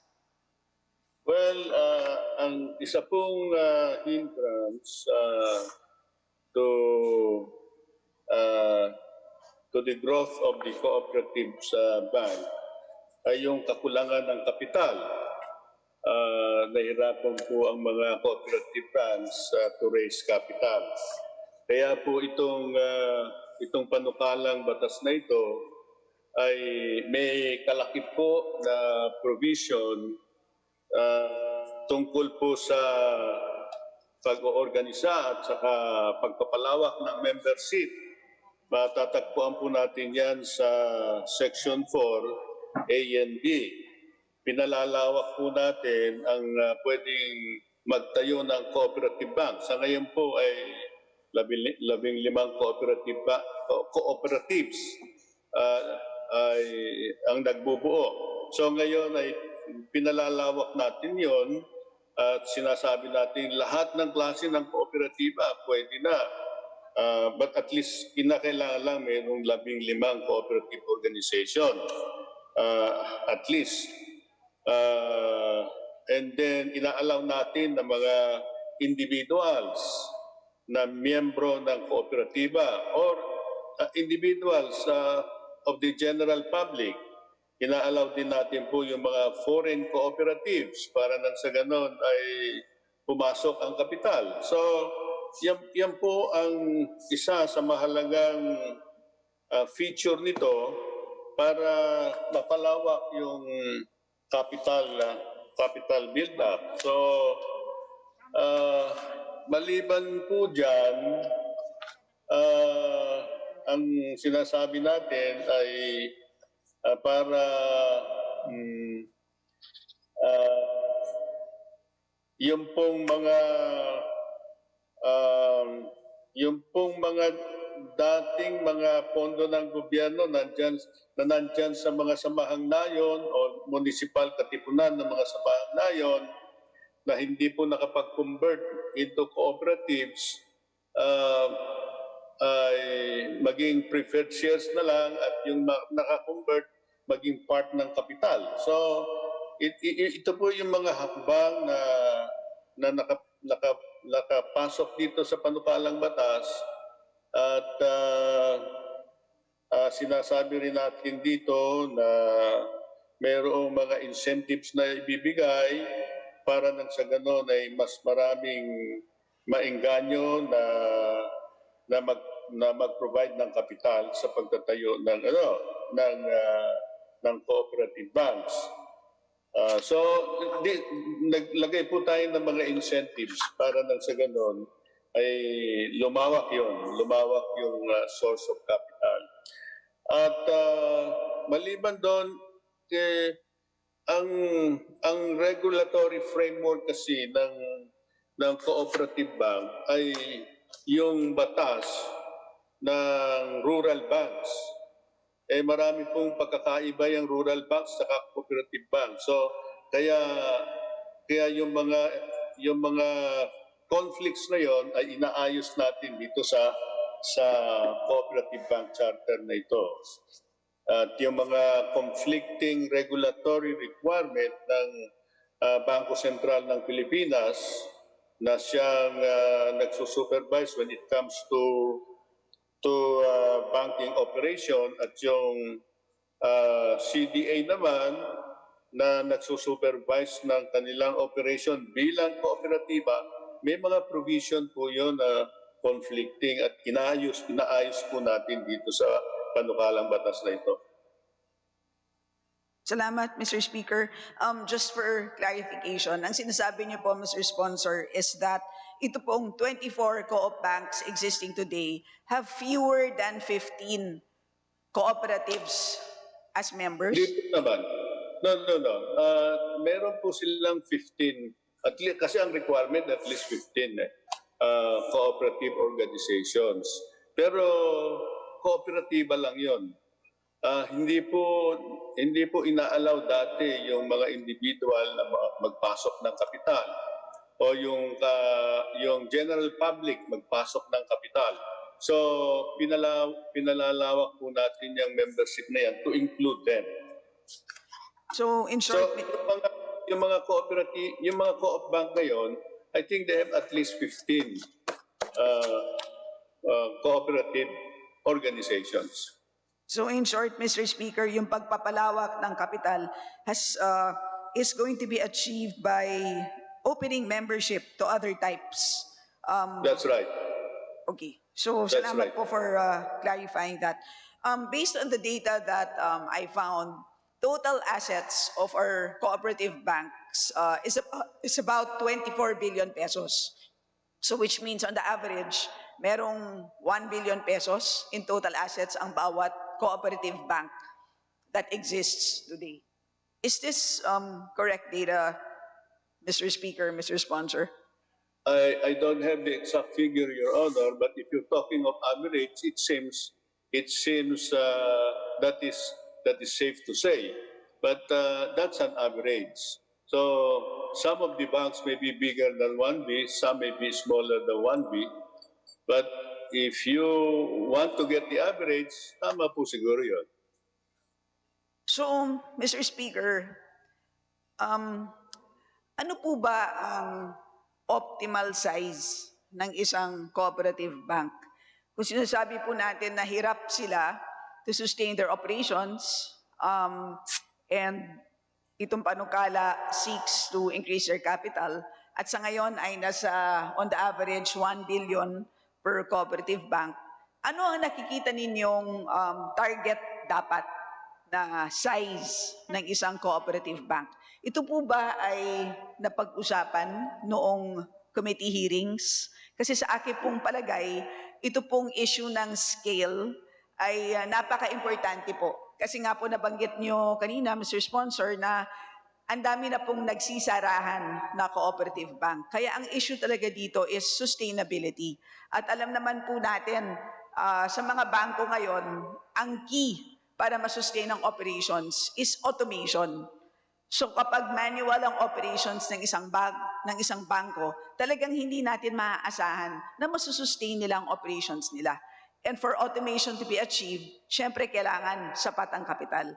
So napag-aralan na po ba ng halimbawa BSP, na sigurado po ako na naging resource person ninyo, kung ano ang tinatawag na optimal scale ng mga cooperative banks?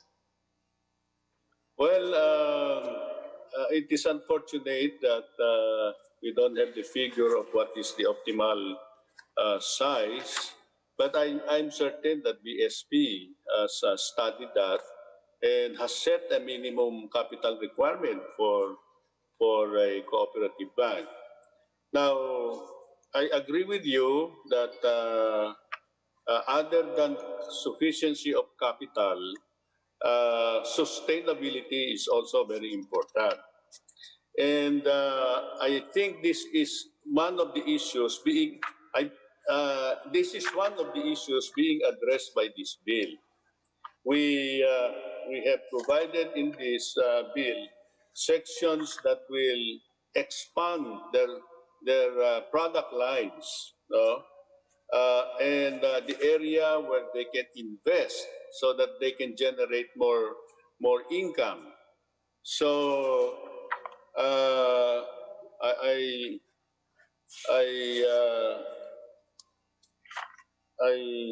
I think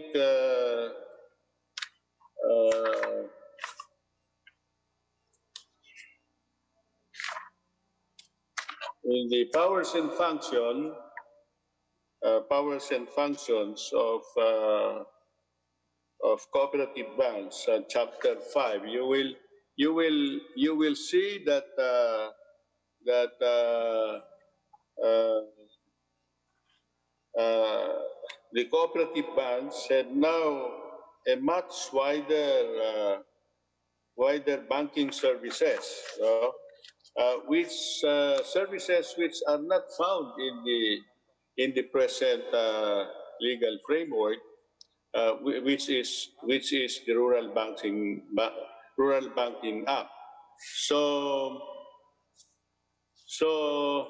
we have included here, for example, for the Coop Bank to act as correspondent of other financial institutions, to act as collection agent, act as official depository of local government units, buy and sell foreign exchange. So these are new services that will enhance the sustainability of the operation, more product lines to offer. And in addition, Section 21 provides a wider menu or broader menu of possible investment in allied undertakings. Sa ngayon, yung allied undertaking ng mga co-op bank ay limited only to letter A of Section 21. Banks, financial institutions, non-bank financial institution intermediaries. Yan lang po sila allowed to invest. So, nilawakan po yan para mag-generate ng additional revenue. So these are important features of this bill that will make the cooperative banks more profitable and more viable. So in addition to the provisions that will enable them to generate more money, we are empowering them to do more services and sell more products to make them more profitable. Mr. Speaker, maganda po na by having a more expansive menu of services, talagang makakapag-generate na mas maraming revenues ang ating cooperative banks. Nang sa ganon, they can fund more modern, more automated services. And may we know, Mr. Speaker, Mr. Sponsor, which entity is expected to provide technical guidance para sa ating co-ops? Katulad na nga po dito, yung observation na kailangan talaga nila mag-automate. Which particular entity is expected to provide that guidance to them?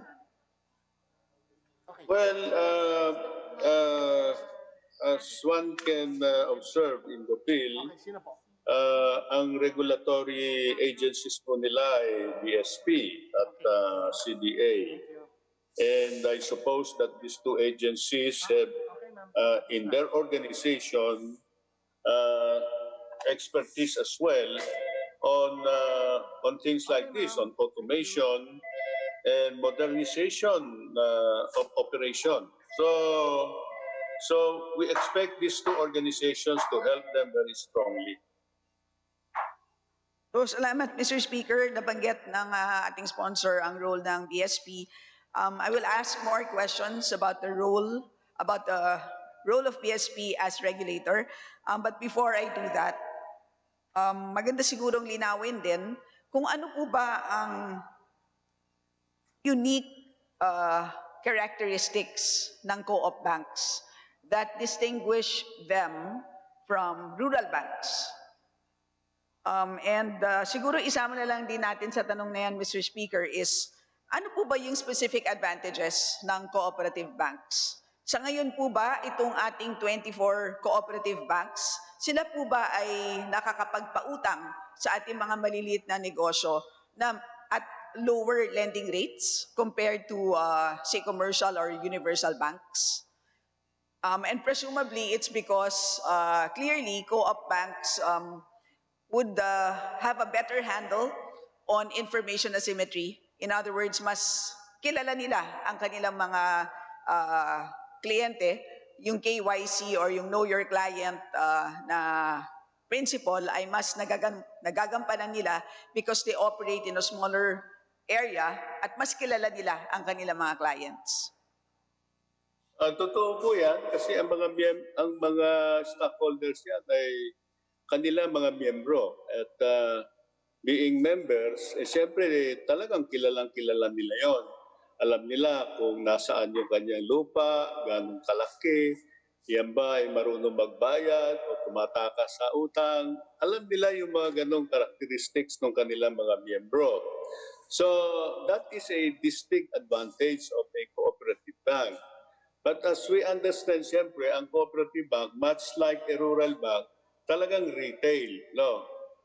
Maliliit ang kliyente, maliliit ang pangangailangan, pero ito yung mga, kumbaga, ay medyo mataas ang risk. No? Kasi alam naman natin na medyo high ang risk sa agriculture because of weather and many other factors. So para sa akin, ang distinct advantage ng cooperative bank is that they know their clients and then being part and parcel or owner of the bank, mas may malasakit silang magbayad ng utang. Ano? Kasi kung kumita man yung kanilang kooperatiba, kasama sila sa pagkita. So, tingin ko yung aspeto ng malasakit ay mas malalim kaysa sa mga rural bank. No? So, ang rural bank kasi, ang may-ari niyan, ilan lang na private. Itong kooperatiba ay halos isang community. So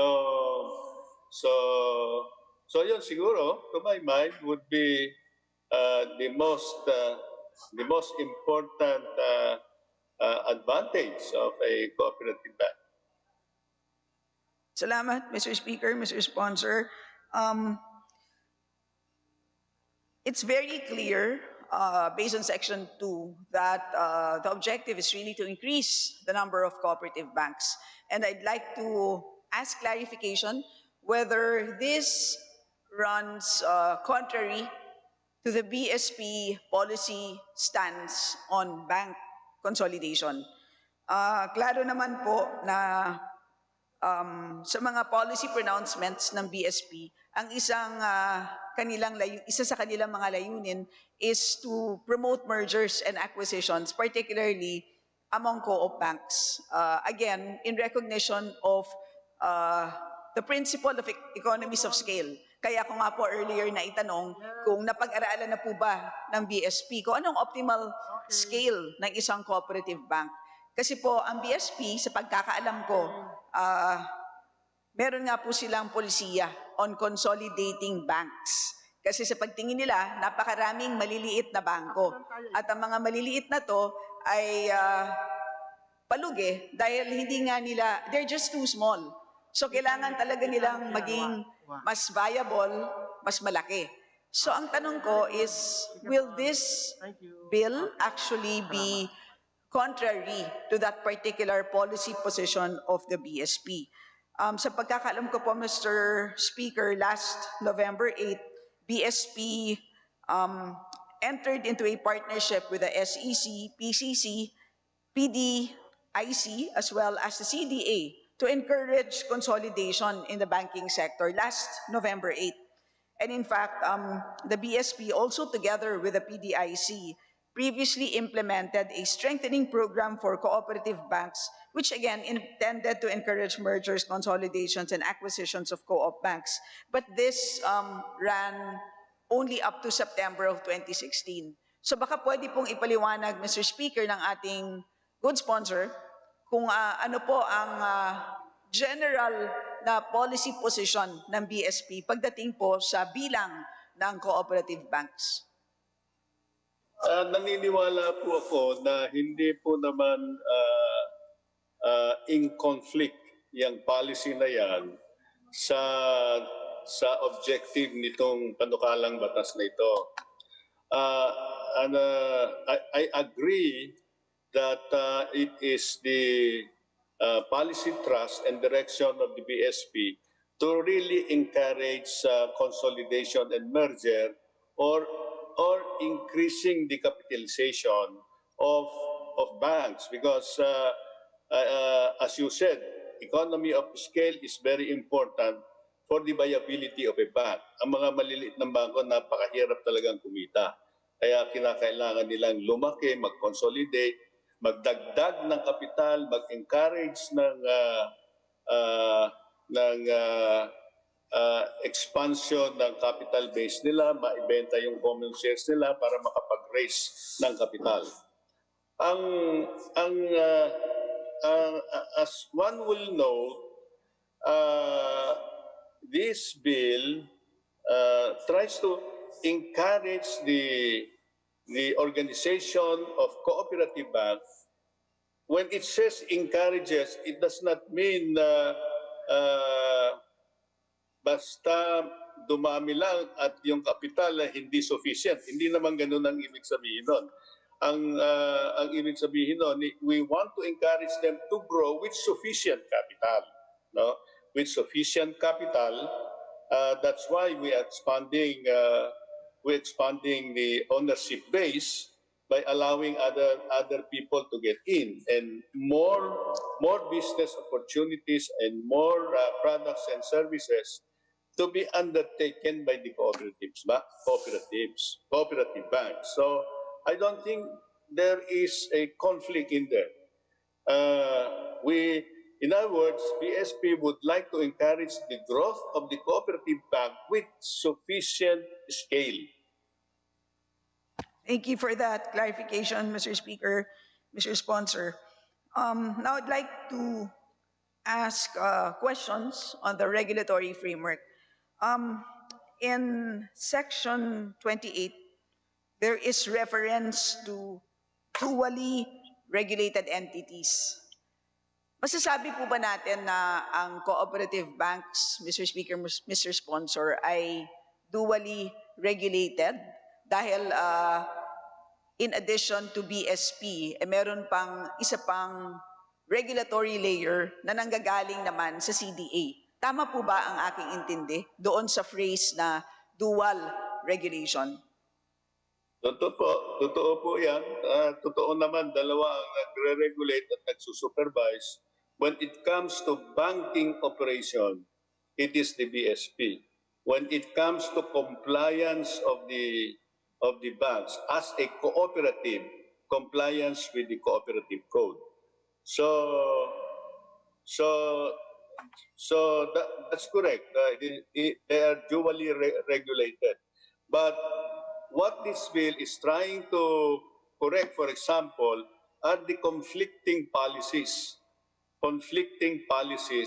of CDA, because it is enshrined in the cooperative code and the Bangko Sentral ng Pilipinas. So, for example, yung audit committee, ang regulation ng BSP, ano lang yan? It is a board level committee. No? In other words, it is to be selected from among the board members. Pero sa cooperative code, yung committee on audit, ini-elect ng General Assembly. So, merong conflict na ganon. So, Sino? si Dr. Tan. So I hope I have responded to the gentle lady's query. Mr. Speaker, actually my question really has to do with ano po ba talaga ang role ng CDA as a regulator of the cooperative bank? I understand, of course, that the CDA has a role in regulating the individual cooperatives. Tama naman po yun. Pero ngayon na nagsama ang halimbawa 15 co-ops at nagtayo sila ng bangko, hindi po ba sapat na ang regulator nila ay ang BSP? Kaya yun ang tanong ko po, bakit pa kailangan ng another layer of regulation mula sa CDA as a cooperative bank?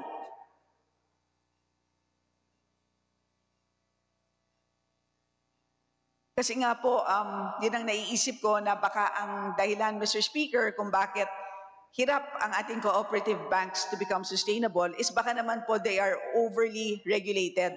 So mabigat din po yun sa isang maliit na negosyo na napakaraming reportorial requirements. No? So kailangan mag-submit halimbawa ng reports sa CDA and then at the same time, syempre, kailangan mag-comply din at mag-submit ng reports sa BSP. So yun po ang tanong ko, bakit ba kailangan ng isang dagdag na regulator kung nandiyan naman po ang BSP?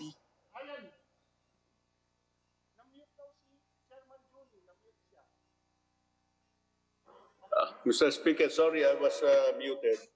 Yeah, in response to the question of the gentle lady, it cannot be, I agree with you that insofar as banking operation is concerned, talagang dapat BSP lang.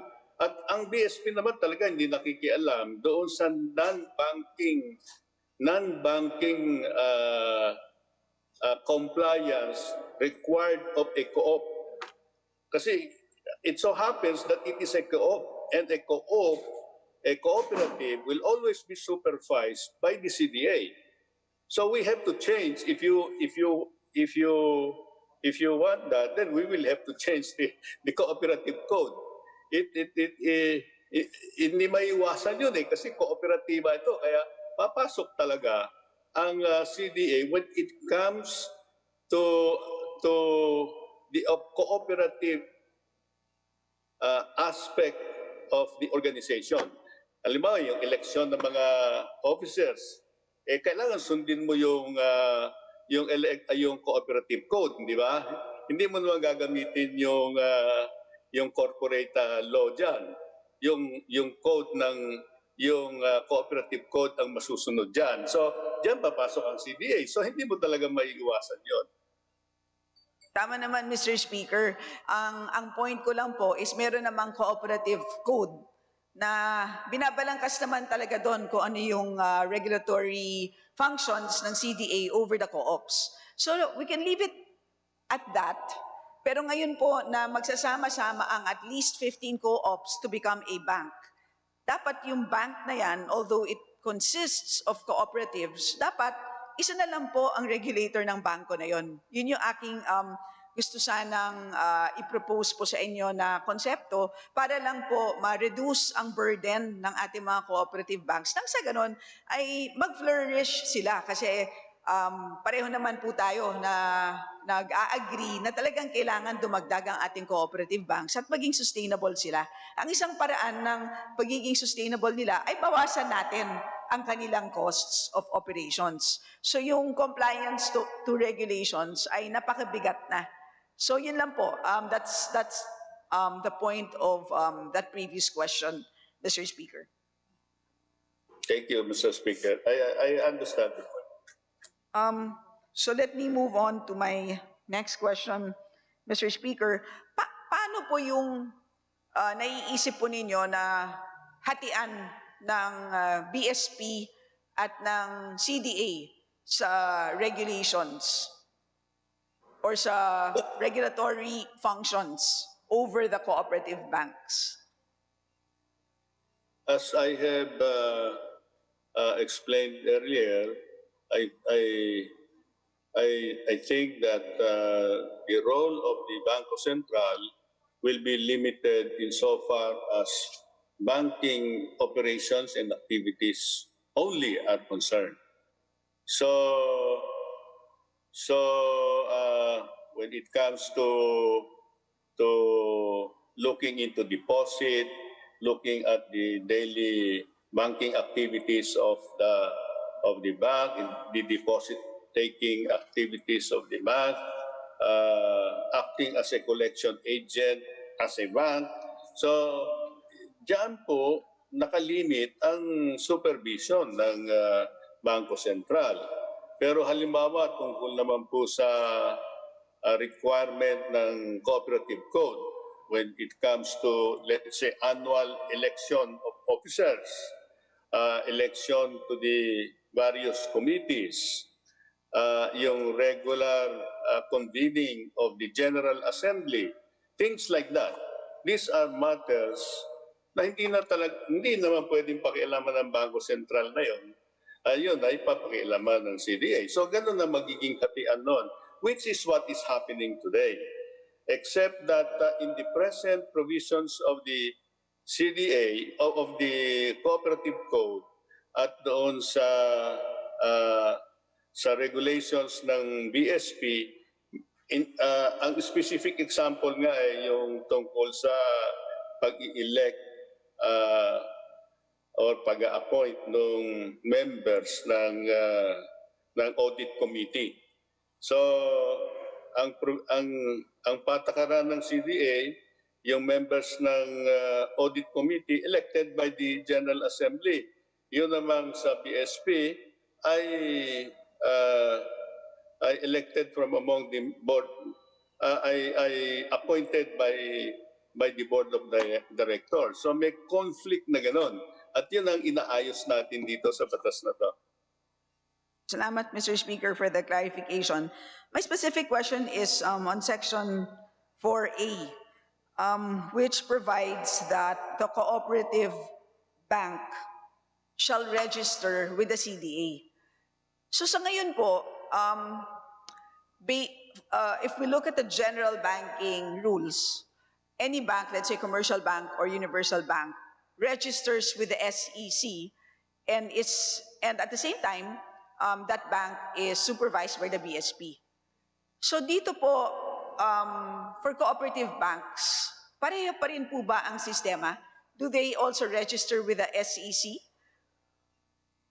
Ang intindi ko po dito, and this is something new that I found out, is that let's say this 15 co-op organization, they enter into some sort of an agreement to form a co-op bank. Having executed that agreement, they now go to the BSP to ask for authority to form a bank. That's how the process is. Once they get the authority, that is the time they register with the CDA. So my question, Mr. Speaker, is hindi po ba mas appropriate na yung registration is with the SEC? Because it is now, of course, they are composed of cooperatives, but now they have come together to now form a bank. So hindi po ba the proper registry must be with the SEC? And ang kailangan lang naman po is malaman ng CDA that such a cooperative bank exists. Kasi pag sinasabing registration with the CDA, parang yun nga po, dumadagdag ang regulatory function ng CDA sa cooperative bank na sa pagtingin ko ay baka hindi na nga kailangan. Kasi kung susundan natin ang ibang banking rules, ganun nga po, nag-register ka with the SEC and then you are supervised by the BSP. So ito po bang sistemang dinedescribe ko, was this something considered? Again, what's the purpose? Para mas streamline ang regulation ng ating mga cooperative banks. Kasi in the first place, Mr. Speaker, dadagdag ko na rin po, meron bang sapat na competence ang CDA sa pag-register ng bangko? Ibig sabihin, do they have specialized knowledge to even do this new step? No? Something that presumably hindi naman nila ginagawa for the current banks or cooperative banks? Well, I would suppose that over the years and over the decades, they must have acquired the expertise already because this did not happen last year, but for decades already. So another thing is that this had become the standard practice agreed between the BSP and the CDA, and I suppose that over the years they have found that a convenient arrangement. So I believe it is up for the Bangko Sentral and the CDA and the players in the industry to be able to really, really comment on that. So, but insofar as this representation is concerned, this bill is a product of a thorough study. In fact, this was started even in the last Congress. The technical study of this was initiated then, and up to now. So these issues must have had been ventilated, and they found it the best arrangement. So I think I would defer. I would defer to their preference. Mr. Speaker, hindi kaya convenient para sa BSP at CDA, pero baka naman maging inconvenient sa ating mga cooperative banks. Again, yun naman po ang purpose talaga ng aking pagtatanong. Ano ba mga paraan para pwede pa talaga ma-streamline ang regulations nila? But okay, let me move on to my next topic, which is special laws. So tama po bang understanding ko, based on Section 7, that a new set of banking laws will be promulgated by the BSP? In other words, will there be a special set of laws designed specifically for the cooperative banks? Ibig sabihin, iba ang magiging rules ng cooperative banks kumpara halimbawa sa commercial banks at saka sa universal banks. Is that a correct understanding, Mr. Speaker, Mr. Sponsor?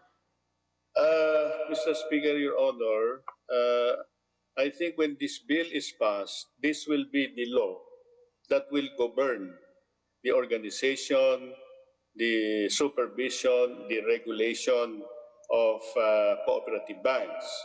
So when this law is passed, implementing rules and regulations will be set up to implement the law. Those will be the law and the regulations that will be followed. Other than that, there will be no new law because laws will be passed by Congress. So whatever had been existing already, like the General Banking Act, will continue to apply and be considered. So as you will observe in the provisions of this bill, we have always made reference to the General Banking Act because that is the general law. So this will become the guiding law insofar as cooperative banks are concerned, because without this law, what is being used in the regulation of the co-op bank is the Rural Banking Act. Yan ang nangyayari. So, but we know that there are clear and distinct differences between co-op bank and rural banks. So, Mr. Speaker, ito pong Section 7, and let me read the sentence. The management of the CBs shall be governed by the rules and regulations to be promulgated by the BSP in consultation with the CDA. So, ibig sabihin po, that's really surplusage. Ibig sabihin, kasi as you had pointed out, hindi naman kailangan ng panibagong rules and regulations because kung ano na yung existing banking rules and regulations, yan din po ang mag-a-apply sa cooperative banks. Is that a correct understanding, Mr. Sponsor? Including this act, of course. So pareho lang. So hindi tayo magbabago. And that would be good because in countries like Germany, halimbawa, cooperative banks are supervised in the same way as commercial banks. Ganon din po sa Australia at sa France. Kaya pag titignan, at least based on my own research, pag tinitignan ko, hinahanap ko po ang global best practice, mukhang pareho naman talaga ang rules na ginagamit para sa cooperative banks. Is that a correct conclusion po, Mr. Speaker, Mr. Sponsor? Provision, well, of course, I think your perception is correct. That's also my understanding. Siyempre, the General Banking Act would apply. But insofar as cooperatives banks are concerned, when this bill is passed into law, the provisions of this law will be applicable to co-op banks. I thank you, Mr. Speaker. I'd like to move on to my last set of questions, which has to do with the tax exemption of cooperative banks. So tama po ang aking understanding that this bill provides for tax exemptions. No? So all kinds of taxes ay magiging exempt po ang ating cooperative banks. Tama po? Ang intindi ko po dito, yung pong mga taxes na already provided or already allowed under the Cooperative Code. Wala tayong bagong ini-introduce dito. So wala pong increased loss in tax revenues. Tama po? Yes. So ano po? Yun ang intindi ko rito. Yung mga pribilehyo na being already enjoyed na nasa Cooperative Code and other prior laws, yun po ang ma-enjoy. So kung magiging tax neutral naman pala po ang panukalang ito, ano kaya ang dahilan kung bakit nag-register ng opposition ng DOF sa panukalang ito?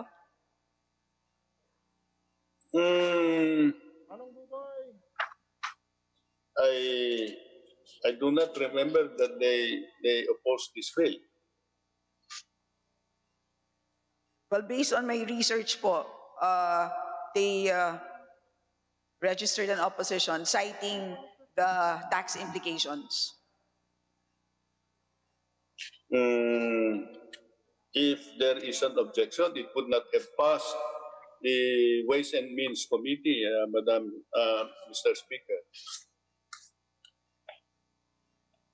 Kahit na baguhan lang po ako dito sa Kongreso, pero sa tingin ko may situations na kahit hindi po tayo sang-ayon sa government agencies, tayo naman po ay independent branch of government at pwede tayong magpasa ng mga bills kahit po hindi sang-ayon ang mga government agencies. But I just wanted, sana po, for record purposes, kung ano po ang explanation sana ng DOF ay ma-include. But that's, I will no longer pursue that line of question, Mr. Speaker. So, yun lang po. Those are my questions po. Papasalamat po ako, Mr. Speaker, sa ating sponsor sa kanyang pag-clarify ng mga concerns. And at the proper time, I would like to propose some amendments, Mr. Speaker. Salamat po. Thank you, Mr. Speaker, and I also appreciate very much the very intelligent and very incisive questions raised by the good gentle lady from Marikina. Okay. Majority Floor Leader. Mr. Speaker, there being no other member who wishes to interpolate the Honorable Juni Kua, I move that we close the period of sponsorship and debate. Is there an objection? Hearing none, motion is carried. Period of sponsorship and debate is closed. Majority Floor Leader. Mr. Speaker, I move that we suspend consideration of House Bill number 9541. Hearing no objection, the motion is carried. Consideration of measure is suspended. Majority Floor Leader. Mr. Speaker, I move to consider House Bill 10555 under Committee Report 1352. May I request the Secretary General be directed to read the title of the bill. Is there an objection? Hearing none, motion is carried. Secretary General, kindly read the title of the measure. House Bill number 10555, an act mandating private higher education institutions to waive the college entrance examination fees to underprivileged graduating high school students and high school graduates belonging to the top 10% of the graduating class who are applying for college admission.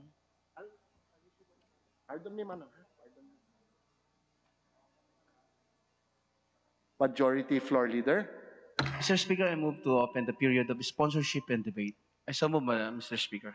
Are there any objections? Hearing none, the motion is carried. Majority Floor Leader. Mr. Speaker, I move to recognize Honorable Nina Taduran to sponsor House Bill 10555. Our esteemed Deputy Majority Leader, the Honorable Nina Taduran of Party List ACT-CIS, is recognized to sponsor the measure. Thank you, Mr. Speaker. Mr. Speaker, I move that the explanatory note of House Bill number 10555 be adopted as the sponsorship speech. I so move, Mr. Speaker. Majority Floor Leader. Mr. Speaker, the majority joined the sponsor and move that we adopt this explanatory note to be a sponsorship speech of House Bill 10555. Hearing no objection, the motion is carried. Majority Floor Leader. Mr. Speaker, there being no other member who wishes to interpolate the sponsor, I move that we close the period of sponsorship and debate. I so move, Mr. Speaker. Are there any objections? Hearing none, motion is carried. Majority Floor Leader. Mr. Speaker, I move to open the period of amendments. Hearing no objections, the motion is carried. Majority Floor Leader. Mr. Speaker, there being no other member who wishes to introduce committee amendments nor individual amendments, I move that we close the period of amendments. Are there any objections? Hearing none, period of amendments is closed. Majority Floor Leader. Mr. Speaker, I move that we vote on second reading House Bill 10555. All those in favor of House Bill 10555, please say aye. Aye. All opposed, please say nay. The ayes have it. House Bill 10555 is approved on second reading. Majority Floor Leader. Mr. Speaker, I move to consider House Bill 10529 under Committee Report 1336 and may I request the Secretary General be directed to read the title of the bill. Hearing no objection, the motion is carried. Secretary General, please comply. House Bill number 10529, an act granting Philippine citizenship to Wen Yi Kai. Majority Floor Leader. Mr. Speaker, I move to open the period of sponsorship and debate. Hearing no objection, motion is carried. Period of sponsorship and debate is open. Majority Floor Leader. Mr. Speaker, I move to recognize Honorable Nina Taduran to sponsor House Bill 10529. Our esteemed Deputy Majority Leader from the Party List ACT-CIS, the Honorable Nina Taduran, is recognized. Maraming salamat, Mr. Speaker. Mr. Speaker, I move that the explanatory note of House Bill number 10529 be adopted as the sponsorship speech. I so move, Mr. Speaker. Majority Floor Leader. Mr. Speaker, the majority joined the sponsor to adopt the explanatory note to be a sponsorship speech of House Bill 10529. Hearing no objections, motion is carried. Majority Floor Leader. Mr. Speaker, I move to close the period of sponsorship and debate. Hearing no objection, period of sponsorship and debate is closed. Majority Floor Leader. Mr. Speaker, I move that we open the period of amendments.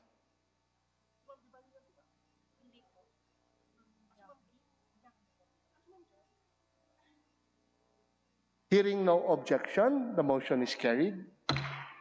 Mr. Speaker, Majority Floor Leader. Mr. Speaker, there being no other member who wishes to introduce committee amendments nor individual amendments, I move that we close the period of amendments. Hearing no objection, the period of amendments is terminated. Majority Floor Leader.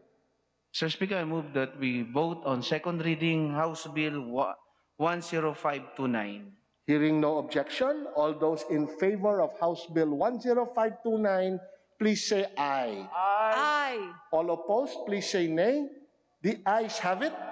House Bill 10529 approved on second reading. Majority Floor Leader. Mr. Speaker, I move that we consider House Bill 10530 under Committee Report 1337 and may request the Secretary General be directed to read the title of the bill. Are there any objections? Hearing none, motion is carried. Secretary General, please comply. House Bill number 10530, an act granting Philippine citizenship to Li Peng Zhang. Majority Floor Leader. Mr. Speaker, I move that we open the period of sponsorship and debate. Hearing no objection, the motion is carried. Period of sponsorship and debate is open. Majority Floor Leader. Mr. Speaker, I move that we recognize Honorable Nina Taduran to sponsor House Bill 10530. Our esteemed Deputy Majority Leader from the party list at CIS, the Honorable Nina Taduran, has the floor. Maraming salamat, Mr. Speaker. Mr. Speaker, I move that the explanatory note of House Bill number 10530 be adopted as the sponsorship speech. I so move, Mr. Speaker. Majority Floor Leader.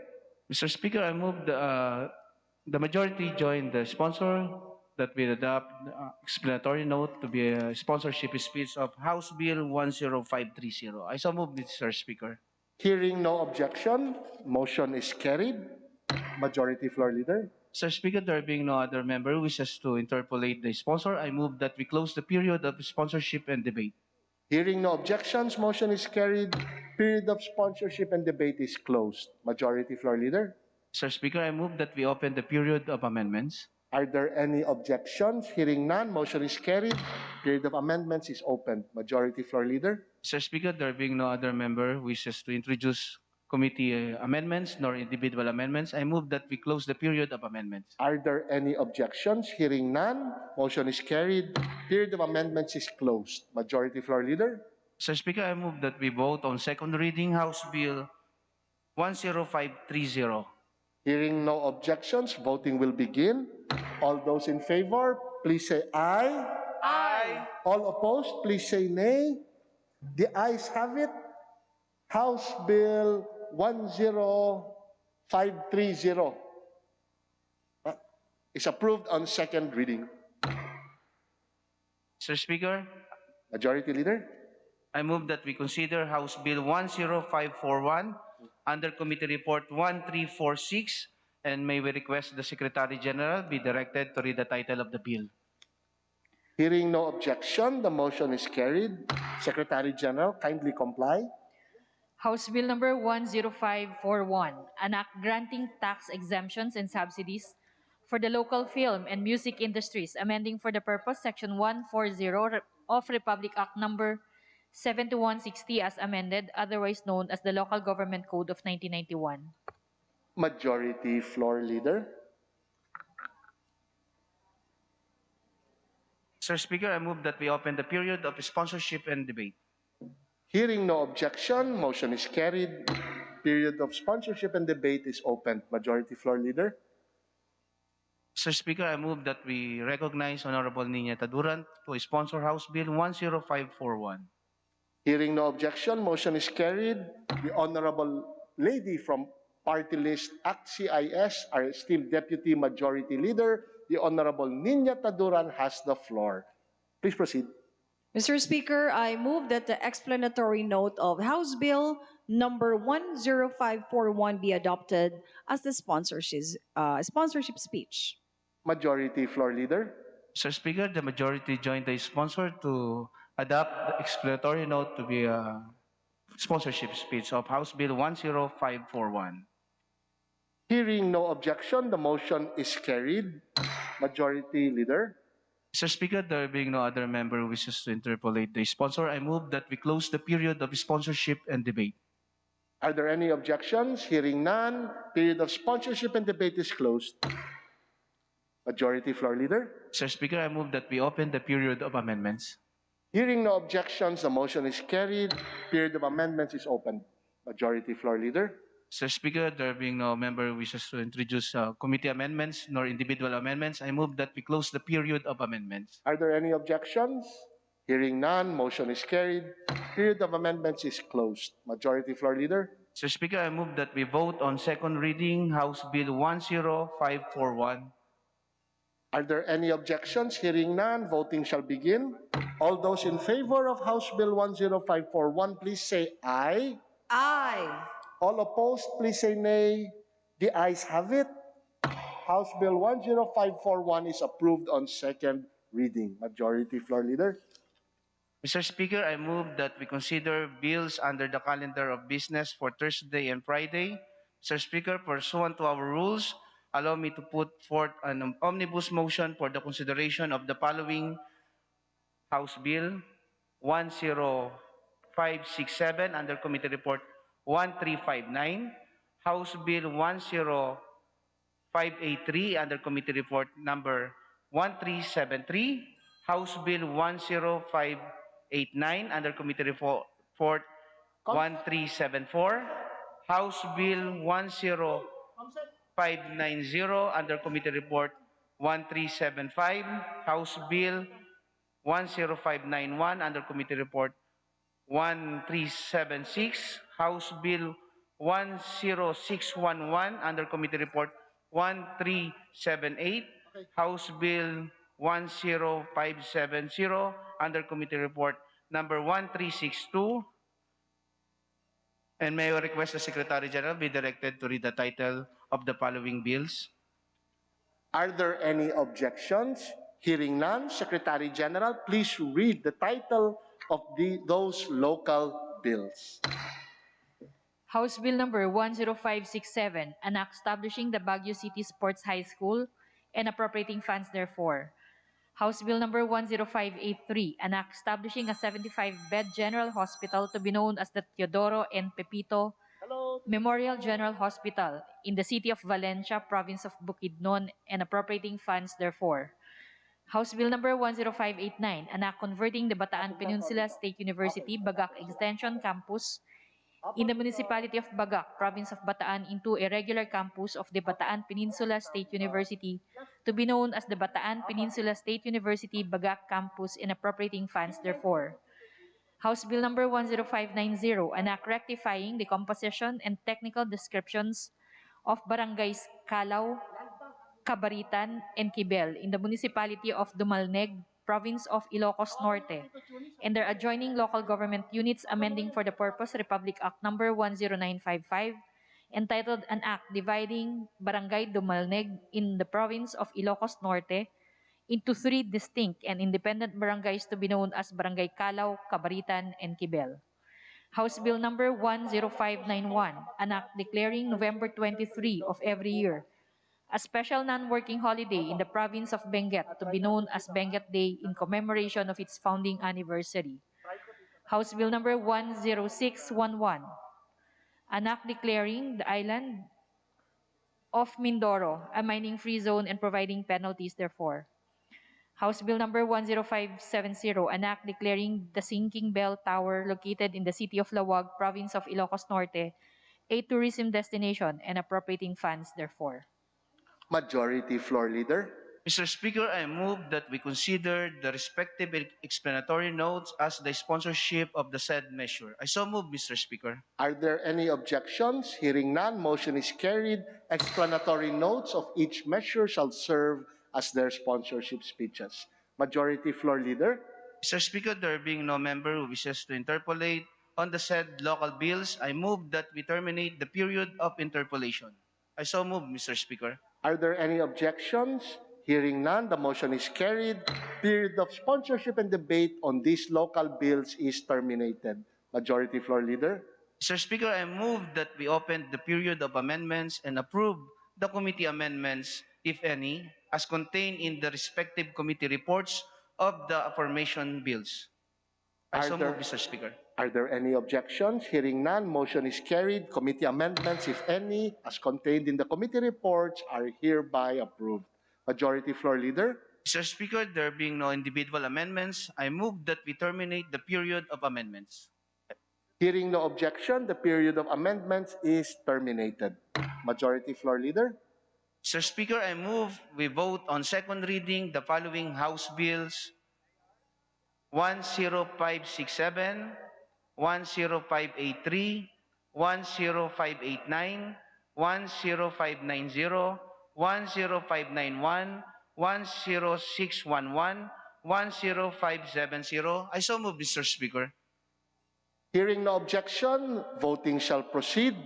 All those in favor of House Bills 10567, 10583, 10589, 10590, 10591, 10611, 10570. Please say aye. Aye. All those opposed to these local bills, please say nay. The ayes have it. The mentioned local bills approved on second reading. Majority Floor Leader. Mr. Speaker, I move that we now proceed with the additional reference of business, and may I request the Secretary General be directed to read the title of the bill's resolution on first reading, as well as communication and committee reports. I so move, Mr. Speaker. Hearing no objection, motion is carried. Secretary General, kindly read the title of bills and resolutions on first reading, as well as communications and committee reports for referral to the appropriate committee. Please proceed. Additional reference of business, messages from the Senate. Message dated December 9, 2021, informing the House that on December 7, 2021, the Senate designated Senators Lacson, To the De La Rosa. Committee on National Defense and Security. Message dated December 9, 2021, informing the House that on December 7, the Senate approved the Bicameral Conference Committee on Disagreeing Provisions of Senate Bill To the 1907. Committee on Rules. Message dated December 9, 2021, informing the House that on December 7, the Senate approved Conference Committee Report on Senate Bill 1156 and House Bill 300. Committee on Rules. Message dated December 13, informing the House that the Senate on even date passed Senate Bill 1411 and Senate Bill 227, To the in which it Committee requests the on concurrence of the Rules. House. Message dated December 13, 2021, informing the House that the Senate on even date passed with the amendments House Bill number To the 10373. Committee on Appropriations. Message dated December 13, 2021, informing the House that the Senate on even date passed without amendments House Bill numbers 586, 9657, 9659, 9660, 10184, 10186, 10187, 10188, 10189, 10278, and 10279. To the Committee on Rules. Communication. Letter dated December 10, 2021, of the Office of the Executive To the Secretary. Committee on Rules. Majority Floor Leader.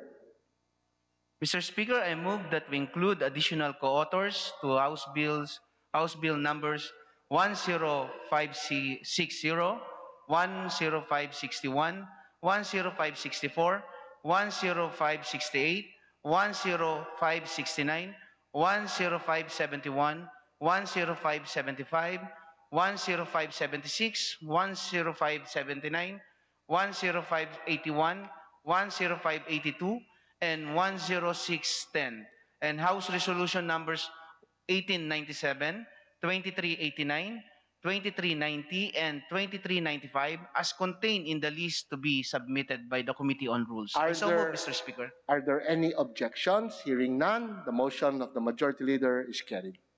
Majority Floor Leader. Mr. Speaker, we are in receipt of the Bicameral Conference Committee report on the disagreeing provisions of House Bill number 7836 and Senate Bill number 2332, providing stronger protection against rape and sexual abuse. Mr. Speaker, in accordance with our rules, I move that we ratify the said Bicameral Conference Committee report. I so move, Mr. Speaker. Are there any objections? Voting shall begin. All those in favor of ratifying the Bicameral Conference Committee report on disagreeing provisions of the said measures, please say aye. Aye. All opposed, please say nay. The ayes have it. The Bicameral Conference Committee report is ratified. Majority Floor Leader. Mr. Speaker, I move that we recognize Honorable Arlene Brosas of Gabriela Party List for her manifestation. Our esteemed colleague from the Party List Gabriela, the Honorable Arlene Brosas, is recognized. Thank you. Maraming salamat, Mr. Speaker. Mr. Speaker, this representation lauds the ratification to the anti-rape law that seeks to increase the age of determining statutory rape. It has been almost a decade since Gabriela Women's Party first filed measures seeking to amend this 24-year-old law, and it has been refiled several times. We've proposed an amendment which would provide for clearer instances or situations as basis for the filing of rape cases. Consent plays an important role in determining whether an act is legally considered a crime. And this is what we've always wanted to highlight in our legislative agenda. Mula noong naisabatas ang anti-rape law noong 1997, napakarami ng sumulpot na forma ng sexual violence. Today, overt physical force and physical resistance are no longer the only factors that constitute rape. Nowadays, most victims are being threatened, manipulated, or even groomed to engage in sexual relations with perpetrators who are most of the times a powerful individual or person of authority. Hindi rito natatapos ang laban. We will continue to push for the other amendments to the anti-rape law, including the broadening of the definition of rape, enumeration of circumstances where there is a presumption of lack of consent, inclusion of cases where there are non-penal penetration, repeal of the 266C or the forgiveness clause if the victim and perpetrator are married, repeal of 266D or the necessity of overt physical force and physical resistance to constitute as rape, and stiffer penalties for men in uniform and persons of authority. Muli, maraming salamat. Laban Gabriela, mabuhay ang kababaihang lumalaban. Maraming salamat, Mr. Speaker. Majority Floor Leader. Mr. Speaker, I move that we recognize Honorable Love Fortune for his manifestation. The Honorable Deputy Minority Leader, Honorable Lawrence Law Fortune, is recognized. Please proceed. Thank you, Mr. Speaker, distinguished colleagues. Magandang hapon po sa lahat. Sir Speaker, the ratification of the Bicameral Conference Committee report, the consolidation of House Bill 7836 and Senate Bill 2332 today is an important milestone in our collective legislative efforts to provide, under our laws, stronger protection against rape and other forms of sexual abuse and exploitation. This is overly long overdue, Mr. Speaker. Finally po, eto na, lubos nating ikinagagalak at ipinagmamalaki na ang panukalang batas po na ito ay resulta ng masusing pakikipagtalakayan at pakikipagtulungan sa mga stakeholders, advocates mula sa civil society, mga staff ng Committee on Revision of Laws, at mga kasanggang ahensya ng ating pamahalaan. Ang hiling po natin ay sana maging Christmas gift natin ito sa mamamayang Pilipino, lalo na sa mga kababaihan at kabataan, ang pagpasa ng panukalang batas na ito. Taos puso po ang ating pasasalamat sa ating mga kasamahan sa Kongreso sa kanilang suporta. Mr. Speaker, this ratification is also very timely and most fitting as we just had our recent commemoration of the International Day for the Elimination of Violence Against Women just last November 25, and the culmination of the celebration of the National Children's Month. With this most welcome development, Mr. Speaker, we shall finally see the fruition of all the hard work and sacrifices that we collectively poured into this measure as we anticipate the passage or the immediate enactment of this measure into law. Subalit, Mr. Speaker, hayaan po ninyo akong ipaalam sa ating mga kasamahan, for the record, ang ilan sa mga importanteng probisyon ng ating version, ang House Bill 7836, na hindi po naisama sa reconciled version dahil hindi po ito saklaw ng Senate Bill 2332. Kasama rito ang pagpapalinaw at pagpapalawak ng definisyon ng rape upang masakop ang ibang mga uri ng pang-aabusong sexual na hindi nakapaloob sa ating revised penal code at sa ating anti-rape law of 1997. Hindi rin po kasama ang mga probisyong magpapaigting sana ng proteksyon para sa mga minor de edad laban sa grooming. The reconciled version, Mr. Speaker, also does not include the provision on the presumption of lack of consent on the part of a rape victim and the removal of the archaic forgiveness clause that frees a perpetrator from criminal liability if he and his victim marry. Hindi rin po naisama ang pagpalawig ng listahan ng mga tao at otoridad na maaaring magsampa ng kasong rape, pati na rin ang mandatory reporting.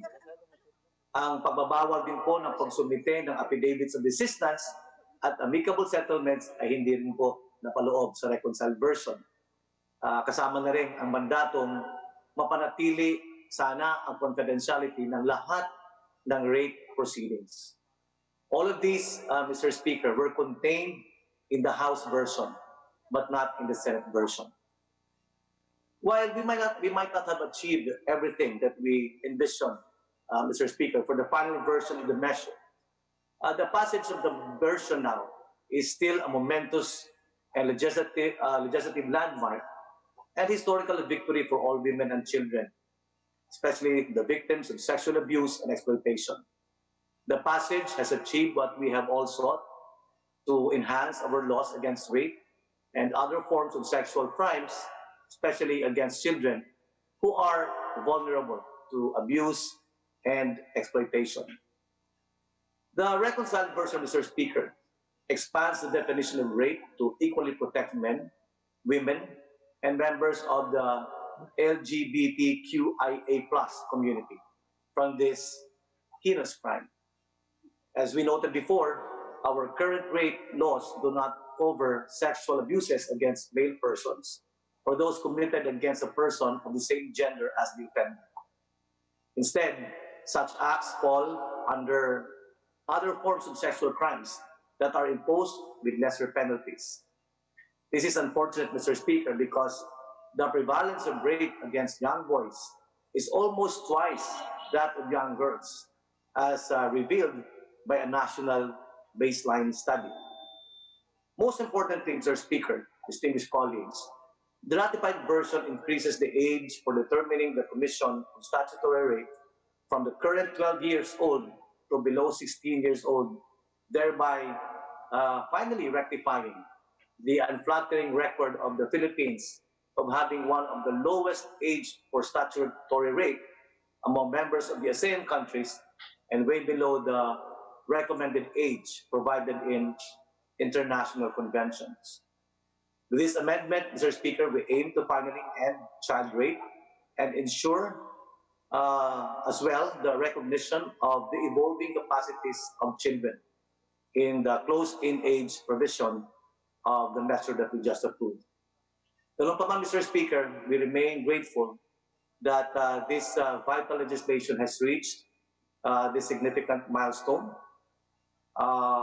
Huling term ko na po, Mr. Speaker, akin pong dalangin na sana ang mga mahalagang reforms na itinulak natin sa ating version na hindi nasama sa bersyon na naaprubahan ng Bicameral Conference Committee ay patuloy na maipaglaban at tuluyan ng maipasa sa susunod na Kongreso. Maraming salamat po, Mr. Speaker, at sa ating mga kasamahan sa Kongreso sa inyong suporta. Salamat kaniya ug malipayon nga Pasko kanatong tanan. Majority Floor Leader. Mr. Speaker, we are in receipt of a message from the Senate informing the House that the Senate passed with amendments House Bill number 10373 entitled An Act Extending the Availability of the 2021 Appropriations to December 31, 2022, amending for the purpose Section 62 of the General Provisions of Republic Act number 11518, General Appropriations Act of Fiscal Year 2021. Mr. Speaker, we have been advised that the Committee on Appropriations, sponsor of the said House Bill, as well as the authors thereof, has no objections to the amendments introduced thereto by the Senate. In accordance with our rules, I move that we concur with the Senate amendments to House Bill number 10373. I so move, Mr. Speaker. All those in favor of concurrence with the Senate amendments to House Bill 10373, please say aye. Aye. All those opposed, say nay. The concurrence of the House is approved. Majority Floor Leader. Mr. Speaker, we are in receipt of messages from the Senate informing the House that the Senate passed with amendments the following House Bills: House Bill number 8741, 8753, 8755, 8861, 8862, 8871, 8872, 8873, 8877, 8901, 8911, 8913, 8973, 8977, and 9272. Mr. Speaker, we have been advised that the Committee on Legislative Franchises sponsor of the said House bills, as well as the respective authors thereof, has no objection to the amendments introduced thereto by the Senate. In accordance with our rules, may I put on an omnibus motion to concur with the Senate amendments to House Bill numbers 8741, 8753, 8755, 8861, 8862, 8871, 8872, 8873, 8877, 8901, 8911, 8913, 8973, 8977, and 9272. I so move, Mr. Speaker. All those in favor of concurring with the Senate amendments to the House bills as mentioned by our esteemed Majority Floor Leader, please say aye. Aye. All opposed, please say nay. The ayes have it. Concurrence of the House is given to the Senate amendments as to those House bills as mentioned by our Majority Floor Leader. Majority Floor Leader. Mr. Speaker, I move that we approve Journal number 20, dated December 13, 2021. I so move, Mr. Speaker.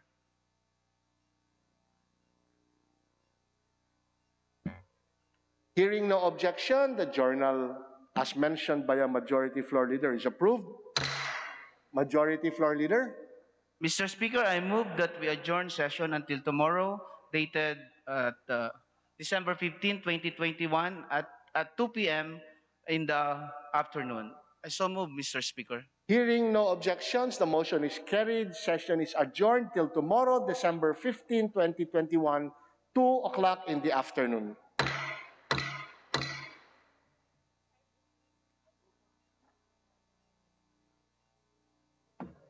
Picture.